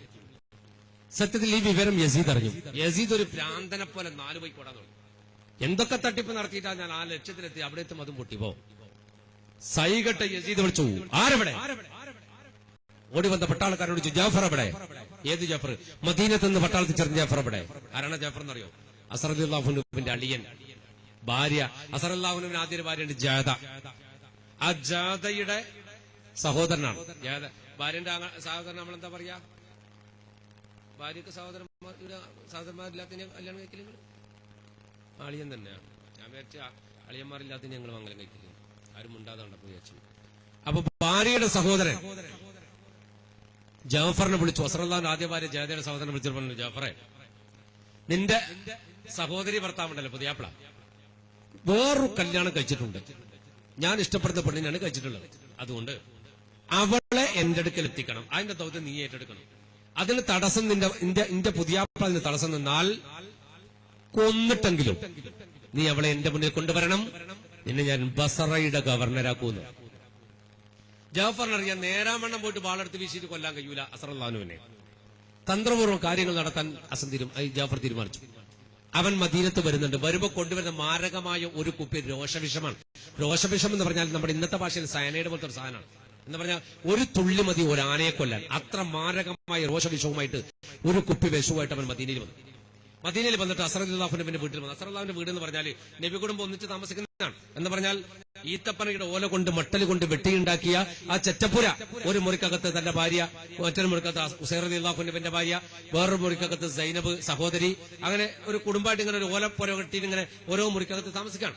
അന്ന് ഹസൻ റളിയല്ലാഹുവിന്റെ ആദ്യ ഭാര്യ ജാദയുടെ അടുക്കൽ എന്ന് പറഞ്ഞ ജാഫറിന്റെ പെങ്ങളുടെ അടുക്കൽ ജാഫർ വന്നു. എന്നിട്ട് വർത്താനൊക്കെ പറഞ്ഞ കൂട്ടത്തിൽ ചോദിച്ചു, ജാദേ, എന്റെ ഭർത്താവ് ഇപ്പൊ വേറൊരു കല്യാണം കഴിച്ചെന്നൊക്കെ പറഞ്ഞോട്ടല്ലോ. പറഞ്ഞു, കഴിച്ചിട്ടുണ്ട്. ഒരു പാവം മോളാണ്, അലി അള്ളാഹുവിനെ വളർത്തിയല്ലേ. അപ്പൊ അവളെ ഭർത്താവ് തൊലാക്കല്ലേ, ഇപ്പോ കഷ്ടപ്പെടുന്നതുകൊണ്ട് എന്റെ ഭർത്താവ് കല്യാണം കഴിച്ചിട്ടുണ്ട്. ഇപ്പൊ നല്ല സുഖാണ്, അവളെ എന്നെ ഒരുപോലെ നോക്കുന്നത്, ഒരു പ്രശ്നമില്ല എന്നൊക്കെ പറഞ്ഞപ്പോ ജാഫർ പറഞ്ഞു, അതിപ്പം എനിക്ക് തോന്നാണ് എന്റെ ജാദേ, കുറച്ച് കാലം കൂടി കഴിഞ്ഞാല് എനിക്ക് വയസ്സാവും. അപ്പം കൂടി എല്ലാം കൂടി നീ എല്ലാം കൂടി അലാക്കാവുമല്ലോ, ഒരു വയസ്സായ പെണ്ണാവും. അപ്പൊ ഉമ്മുൽ ഹക്കീം ചെറിയ പെണ്ണാണ്, അവളെ യൗവനത്തിൽ വരും. സ്വാഭാവികമായി ഒരു പുരുഷന് അങ്ങനെയുള്ള പെണ്ണിനോടാണ് കൂടുതൽ സ്നേഹം ഉണ്ടാവുക. ഞാൻ പറഞ്ഞു പറ്റിക്ക. അതുകൊണ്ട് നിനക്ക് നിന്റെ ഭർത്താവിന്റെ സ്നേഹം എപ്പോഴും വേണം. എന്നാൽ ഞാൻ നിനക്കൊരു മരുന്ന് തരാം. ആ മരുന്ന് ഹസൻ അറിയരുതേ. ഹസൻ അറിയാതെ ഹസന്റെ കുടലിലേക്ക് നിനക്ക് എത്തിക്കാൻ പറ്റിയാൽ പിറ്റേന്ന് രാവിലെ മുതൽ നിന്നോട് ഭയങ്കര സ്നേഹം ഉണ്ടാവും. അവളെക്കാൾ സ്നേഹം നിന്നോടുണ്ടാവും. സ്വാഭാവികമായ ഒരു പെണ്ണല്ലേ, ഏതൊരു പെണ്ണിന്റെ ആഗ്രഹം ഉണ്ടാവും തന്റെ ഭർത്താവ് തന്നെ നല്ലോണം സ്നേഹിക്കണം. ആഗ്രഹം ഇല്ലാത്ത പെണ്ണില്ല, ഉണ്ടാവും. ഇതില്ലാണ്ടെക്കുമ്പോ വേറെ എന്തെല്ലാം ഇറങ്ങാറാകുന്നു പോട്ട്. അപ്പോ ഇവള് പറഞ്ഞു, ജാഥ പറഞ്ഞു, ആയിക്കോട്ടെ ഞാൻ മരുന്ന് കൊടുക്കാറ്. മരുന്ന് വാങ്ങി ജാഫർ പോയി. ഈ ഹസൻ റളിയല്ലാഹു ഒരു പതിവുണ്ട്. ഞാൻ നിർത്തുന്നു, കാരണം തങ്ങൾ ഉള്ള ഇതൊരു ഒരു സംഭവം കൂടി പറഞ്ഞ് നമുക്ക് തൽക്കാലം നിർത്താം. അപ്പൊ ഹസൻ റളിയല്ലാഹു ഒരു പതിവുണ്ട്. എന്താ അറിയോ, എല്ലാം കൃത്യമായി വിഭജിക്കും. അവൾക്കൊരു സാധനം വാങ്ങാൻ ജാഥക്ക് വാങ്ങും. ജാതൊക്കെ ഒന്ന് വാങ്ങി അവക്കും കൊടുക്കും. ഉമ്മുലക്കീമിന് ഇന്നിവിടെയാ താമസിച്ച നാളെ അവിടെ താമസിക്കും. ഓരോ ദിവസവും കൃത്യമായി പങ്കിടുമായിരുന്നു അസ്ഹർ റളിയല്ലാഹു അൻഹു. അന്ന് സത്യത്തിൽ ജാദയുടെ കൂടെ ജീവിക്കേണ്ട ദിവസം. പാതിരാത്രി തഹജ്ജുദ് നിസ്കരിക്കാൻ മഹാനായ അസ്ഹർ റളിയല്ലാഹു അൻഹു എഴുന്നേൽക്കും. തഹജ്ജുദ് നിസ്കരിക്കാൻ വേണ്ടി വുദൂ എടുത്ത് അകത്ത് വന്നാൽ ഒരു മൺപാത്രത്തിൽ വെള്ളമുണ്ടാകും, തണുത്ത വെള്ളം, സാധാ വെള്ളം. അതെടുത്ത് കുടിക്കുന്ന ഒരു പതിവുണ്ട്. ചിലപ്പോൾ ആ വെള്ളം തന്നെയാവും പിറ്റേന്ന് നോമ്പ് നോക്കാനുള്ള അത്താഴമായിട്ട് അസ്ഹർ റളിയല്ലാഹു അൻഹു ഉപയോഗിക്കുന്നത്, ആ വെള്ളം. അപ്പോ അങ്ങനെ ഒരു പാത്രത്തിൽ കുറച്ച് വെള്ളം ഉണ്ടാവും. സാധാരണ വെള്ളം രാവിലെ എഴുന്നേറ്റ് കുടിച്ചാല് അത് നമ്മുടെ മനുഷ്യന്റെ ശരീരത്തിന് വല്ല ആരോഗ്യത്തിന്റെ ഭയങ്കര അനുഗ്രഹമുള്ള ഒരു കാര്യമാണ്. അപ്പൊ ഈ വെള്ളം കുടിക്കുന്ന ഒരു പതിവ് കൃത്യമായിട്ട് ജാഥക്കറിയാം. ജാഥ ഈ വെള്ളത്തിലും പാത്രത്തിലും ഒരു കുപ്പി മരുന്ന് മൊത്താണ്ട് കലക്കി.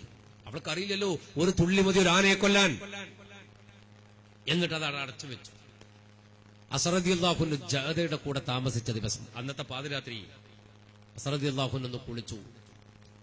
ജീവിതത്തിൽ അവസാന കുളിയായിരുന്നു അത്. അസ്ഹർ റളിയല്ലാഹു അൻഹു പിന്നെ ഒരു കുളി മയ്യത്തുളി ഉണ്ടാവും. ആ കുളി കഴിഞ്ഞ് അസ്ഹർ റളിയല്ലാഹു അൻഹു വുദൂ എടുത്ത് അകത്ത് വന്നു. ജാഥ ഉറങ്ങിയിട്ടില്ല. ജാഥയുടെ കൽബ് വല്ലാണ്ട് പടപടക്കുന്നുണ്ട്. വെള്ളത്തിൽ കലക്കി വെച്ച ആ മരുന്നിന്റെ രുചി ഹസൻ അറിയുമോ എന്ന ഒരു വേദനയിൽ അല്ലെങ്കിൽ ഒരു വിഷമത്തിൽ ജാഥ കിടക്കുന്നുണ്ട് മൂലയിൽ. അസ്ഹർ റളിയല്ലാഹു അൻഹു ജാഥ കിടക്കുന്നതിന്റെ തൊട്ടടുത്ത് താൻ എന്നും നിസ്കരിക്കുന്ന ഒരു പഴകിയ മുസല്ലയുണ്ട്. അതെടുത്ത് വിരിച്ചു കിബിലേക്ക് കിടക്കായിട്ട് തഹജ്ജുദ് നിസ്കരിക്കാൻ വേണ്ടി. എന്നിട്ട് ഒരു ഭാഗത്ത് ജാഥ കൊണ്ടുവച്ച ആ മൺകൂജയില്ലേ, ആ കൂജ കയ്യിലെടുത്തു. അങ്ങനെ താൻ നിസ്കരിക്കുന്ന മുസല്ലയിലേക്കൊന്ന് ഇരുന്നിട്ട് അസ്ഹർ റളിയല്ലാഹു അൻഹു വെള്ളത്തിന്റെ മൂടി അങ്ങോട്ട് മാറ്റി, പൊത്തിവെച്ചത് മാറ്റിയിട്ട് നേരെ വെള്ളത്തിലേക്ക് നോക്കി. നിലാവിന്റെ പ്രകാശം വീട്ടിന്റെ അകത്തേക്ക് വരുമായിരുന്നു. അത്രമാത്രം ഈത്തപ്പഴയിലൂടെ വെളിച്ചം വരുന്ന വിടായിരുന്നു. ആ വെള്ളത്തിലേക്കാണ് അസ്ഹർ റളിയല്ലാഹു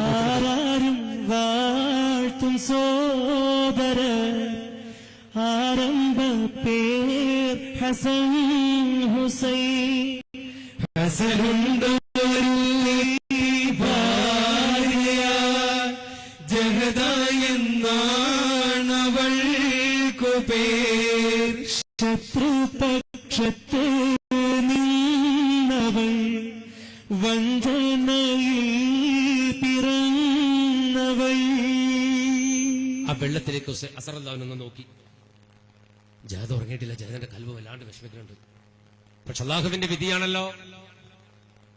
ആ പാത്രം തന്നെ ചുണ്ടോടടുപ്പിച്ച് വെച്ചിട്ട് ബിസ്മില്ലാഹിർ റഹ്മാനിർ റഹീം എന്ന് പറഞ്ഞിട്ട് അസ്ഹർ റളിയല്ലാഹു അൻഹു അതിന് കുറച്ച് വെള്ളാണ്ട് കുടിച്ചു. വെള്ളം കുടിക്കലോടുകൂടി നാവ് മൊത്താണ്ട് പൊള്ളി. നെഞ്ചിലേക്ക് വെള്ളം വല്ലാണ്ട് കെട്ടി നെഞ്ച് പുകയാൻ തുടങ്ങി.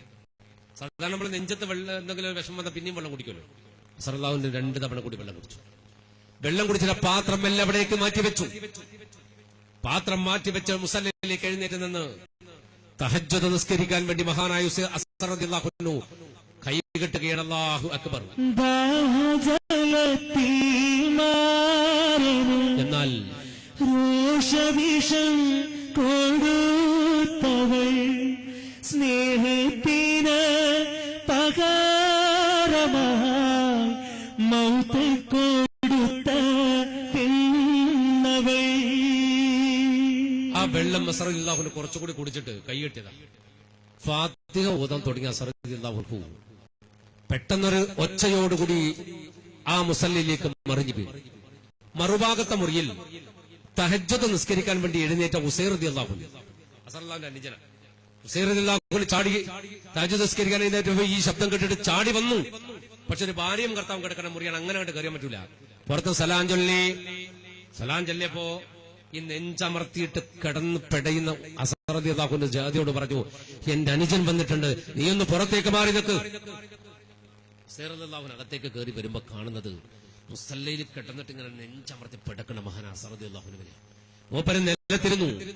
സ്വന്തം സഹോദരന്റെ തലപൊക്കി നെഞ്ചിനോട് ചേർത്ത് വെച്ചിട്ട് ചോദിച്ചു, എന്താ അങ്ങക്ക് പറ്റിയത്? എന്താ ഇങ്ങനെ ഒരു അവസ്ഥ? അപ്പൊ പറഞ്ഞു, വെള്ളം കണ്ട് കാണിച്ചു കൊടുത്തു. വെള്ളം കട്ടിക്കൊടുത്തു. ഉസൈർ റളിയല്ലാഹു അൻഹു ജ്യേഷ്ഠനെ നിലത്ത് കിടത്തിയിട്ട് ഇച്ചയെ നിലത്ത് കിടത്തിയിട്ട് ആ വെള്ളവും പാത്രം കണ്ടെടുത്തു. വെള്ളത്തിലേക്കൊന്നും നോക്കി നിലാവിന്റെ വെട്ടത്തിൽ അതിന്റെ കളർ മാറിയ കണ്ടപ്പോ ഉസൈർ റളിയല്ലാഹു അൻഹുവിന്റെ കയ്യിൽ നിന്ന് ആ പാത്രം അറിയാതെ നിലത്തേക്ക് വീണു. അത് പൊട്ടി. ആ വെള്ളം തന്റെ കാലിലേക്ക് തട്ടിയപ്പോ ഹുസൈൻ ഇബ്നു അലി റളിയല്ലാഹു അൻഹുവിന്റെ കാല് പൊള്ളിപ്പോയി.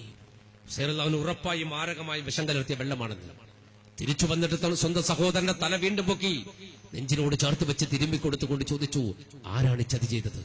എന്തിനായി ചതി ചെയ്തത്? അപ്പൊ പറഞ്ഞു, രക്ഷിക്കുവാനും ശിക്ഷിക്കുവാനും ഉദാത്തമായ കഴിവുള്ളവൻ അല്ലാഹുവാണ് മോനെ. അതിന് ഞാൻ നിനക്ക് പറഞ്ഞു തരില്ല ആരാണ് എന്താണ് ഇത്. നീ അതിങ്ങെടുക്കുന്നു.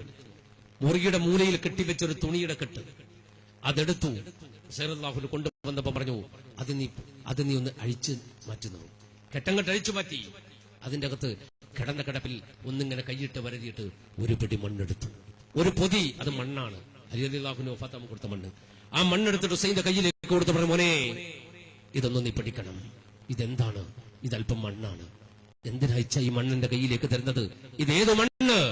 അപ്പൊ പറഞ്ഞു, ഇതൊരു സാധാ മണ്ണല്ല ഹുസൈനെ. ഈ മണ്ണ് നസലൽ അമീൻ മുഖറബുൽ അംലാഖ് മലക്ക് ജിബ്രീൽ അലൈഹിസ്സലാം കൊണ്ടുവന്ന മണ്ണാണ്. ഈ മണ്ണ് പുണ്യ നബിയുടെ കയ്യിലേക്ക് കൊടുത്തിട്ടുണ്ട്. പിതാമഹനായ പരിശുദ്ധ ഹബീബ് മുഹമ്മദ് മുസ്തഫ സല്ലല്ലാഹു അലൈഹി വസല്ലം കയ്യിലേക്ക് കൊടുത്ത മണ്ണ്. ഈ മണ്ണ് കൊടുത്തിട്ട് ജിബ്രീൽ നബിയോട് പറഞ്ഞിട്ടുണ്ട്, നബിയേ, ഈ മണ്ണ് മറ്റൊരു മണ്ണിനോട് താതാമ്യം പ്രാപിക്കുന്ന ഒരു സ്ഥലമുണ്ട്. എന്ന് പറഞ്ഞാൽ ഈ മണ്ണും വേറൊരു മണ്ണും ഒരുമിച്ച് ചേരും, ഒരേ മണ്ണാകും. അങ്ങനെ ഒരു സ്ഥലമുണ്ട് ഭൂമിയിൽ. ആ മണ്ണിൽ ഈ മണ്ണ് ചേർന്നാൽ മനസ്സിലാകില്ല ഏത് മണ്ണാണ് എന്ന്. ഇത് അവിടെ നിന്നെടുത്ത മണ്ണ് തന്നെയാണ്. ആ മണ്ണിലാണ് നബിയെ താങ്കളുടെ കുടുംബത്തിന്റെ കഴുത്തറുക്കപ്പെടുക. ആ മണ്ണിലാണ് പ്രവാചകരെ അങ്ങയുടെ കുടുംബത്തിലെ പെണ്ണുങ്ങളെ അപമാനിക്കപ്പെടുക. ആ മണ്ണിലാണ് പ്രവാചകരെ താങ്കളുടെ കുടുംബത്തിലെ ചോരപ്പൈതങ്ങളുടെ കഴുത്തിലേക്ക് അസ്ത്രങ്ങൾ പ്രയോഗിക്കപ്പെടുക.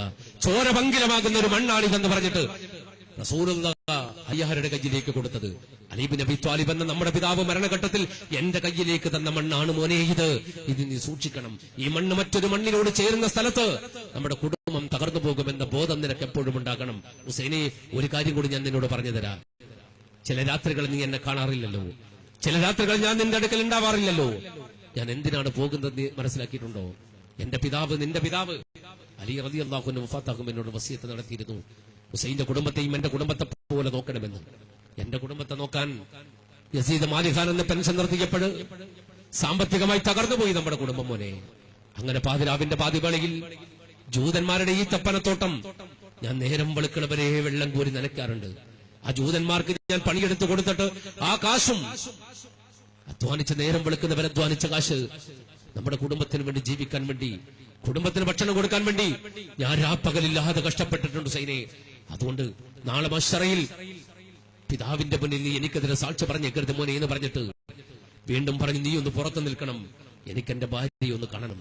ഹുസൈൻ റളിയല്ലാഹു അൻഹു കരഞ്ഞ് പുറത്തേക്ക് ഇറങ്ങിയപ്പോ ഭാര്യ ജഗതകത്തേക്ക് കടന്നു വന്നു. ജാതി അരികിലിരുന്നു. ഹസൻ റളിയല്ലാഹു അൻഹുവിന്റെ അരികത്തിരുന്ന് കരയുന്ന ജാതിയോട് ഹസൻ റളിയല്ലാഹു അൻഹു പറഞ്ഞു, ജാതേ, നീ ഇപ്പൊ കരഞ്ഞിട്ട് കാര്യമില്ല. നീ എന്തിനാണ് ഈ മരുന്ന് ഈ വെള്ളത്തിൽ ചേർത്തത് എന്നെനിക്കറിയാം. നിനക്ക് തരുന്ന എല്ലാ അവകാശവും ഞാൻ അവൾക്ക് കൊടുത്തിട്ടുണ്ട്. അവൾക്ക് തരുന്ന മുഴുവനും ഞാൻ നിനക്കും നൽകിയിട്ടുണ്ട്.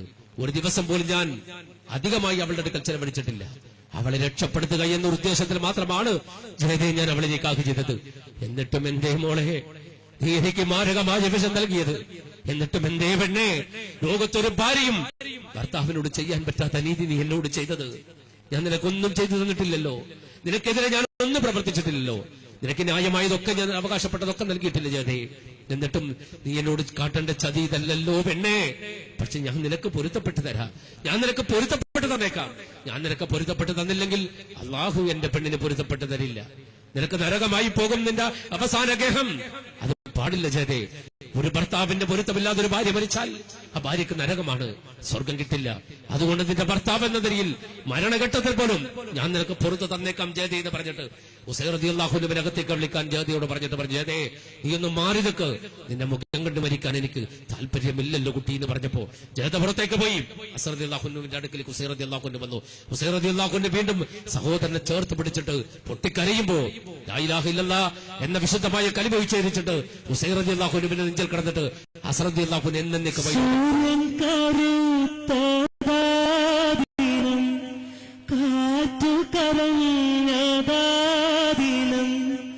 സുന്ദരൻ സോദരൻ ഹുസൈൻ പൊട്ടിത്തകർന്നു തന്മനം.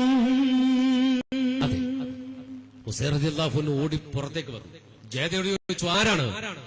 മാരകമായി വിഷം വെള്ളത്തിൽ ചേർത്തത്. ജഹദ പറഞ്ഞു, എന്റെ സഹോദരൻ ജാഫർ പറഞ്ഞിട്ട് ചേർത്തതാണ്. അവൻ എവിടെ വെച്ചു? എവിടെ പോയി എനിക്കറിയില്ല. ഓടി തന്റെ മുറിയിൽ വന്ന് വാൾ വലിച്ചൂരിയെടുത്തു. വിശദമായി ദുൽഫഖാർ എന്ന വാളുണ്ട്, അലി റളിയല്ലാഹുവിന്റെ വാൾ. ആ വാളെടുത്ത് ഉസൈർ റളിയല്ലാഹു പറഞ്ഞു, ഈ രാത്രി ഞാൻ ജാഫറിനെ കണ്ടുപിടിക്കും, അല്ലാതെ എനിക്കൊരു മടക്കമില്ലെന്ന്. സ്വന്തം സഹോദരന്റെ മയ്യത്ത് അകത്ത് കിടത്തിയിട്ട് വാളുമായി ഇറങ്ങിപ്പോകുന്ന ഉസൈർ റളിയല്ലാഹു പിന്നെ ഇരുട്ടിന്റെ മറവിൽ ഹുസൈന്റെ പിരടിയിലേക്ക് ഒരു കൈ അറിയാതെ നീണ്ടു വരുന്നുണ്ടായിരുന്നു. അത് കണ്ടിട്ടില്ല ഉസൈർ റളിയല്ലാഹു അൻഹു. ആരുടെ കൈയാണ് നീണ്ടു വന്നത്? ഇനി എന്താണ് കഥയുടെ ബാക്കി? ഇൻഷാ അല്ലാഹ് അള്ളാഹു തൗഫീഖ് നൽകട്ടെ. നാളെ നമുക്ക് ചർച്ച ചെയ്യാം ഇൻഷാ അല്ലാഹ്. അതങ്ങനെ തങ്ങൾ ഇവിടെ ഇരിക്കുന്നുണ്ട്. ഇതിനെ പ്രാർത്ഥന കൂടി കഴിഞ്ഞിട്ട് നിങ്ങൾ എല്ലാവരും പോകണം. ഞാൻ തൽക്കാലം ഈ കഥ ഇന്ന് ഇവിടെ അവസാനിപ്പിക്കുന്നു. അള്ളാഹു റബ്ബുൽ ഇസ്സത്ത് മഹാനായ ഹസൻ റളിയല്ലാഹു അൻഹു, ഉസൈർ റളിയല്ലാഹു അൻഹുവിനെ പോലെയുള്ള മഹാരഥന്മാരുടെ ഹക്ക് ബർക്കത്ത് കൊണ്ട് അള്ളാഹു ഈ ലോകത്തും പരലോകത്തും നമ്മൾ വിജയിപ്പിക്കുമാറാകട്ടെ. ആമീൻ. റഹ്മത്തിക